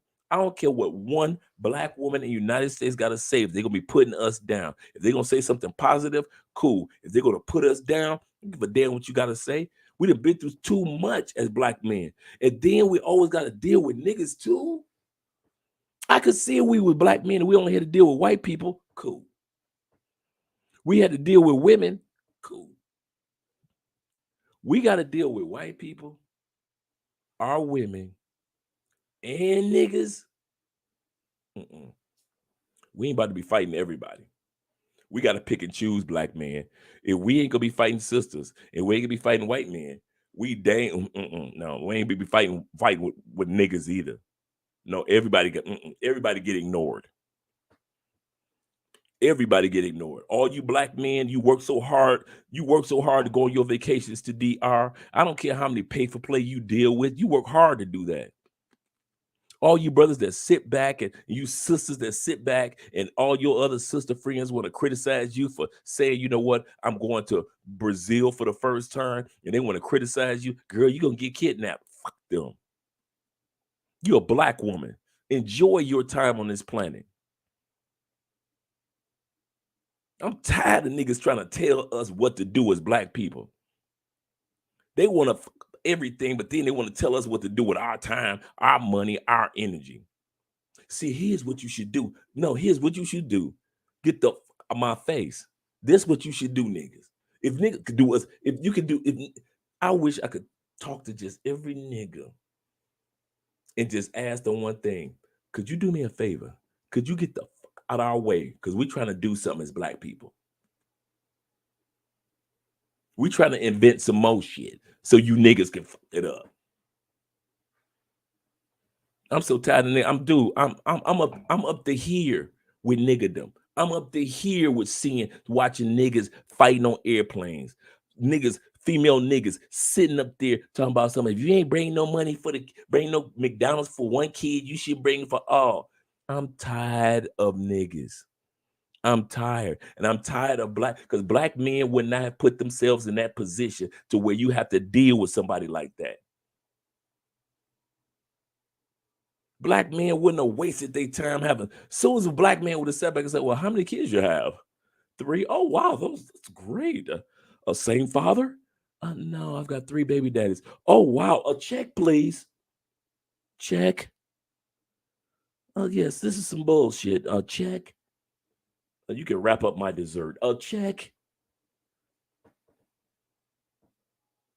See, niggas would have stayed there on the date after she said she got 3 kids by 3 baby daddies because you trying to fuck.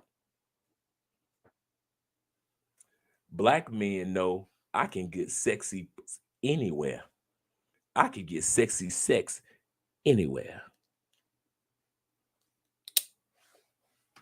Only niggas got that scarcity.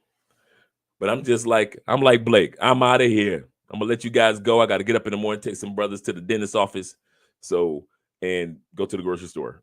So I'll see you guys tomorrow.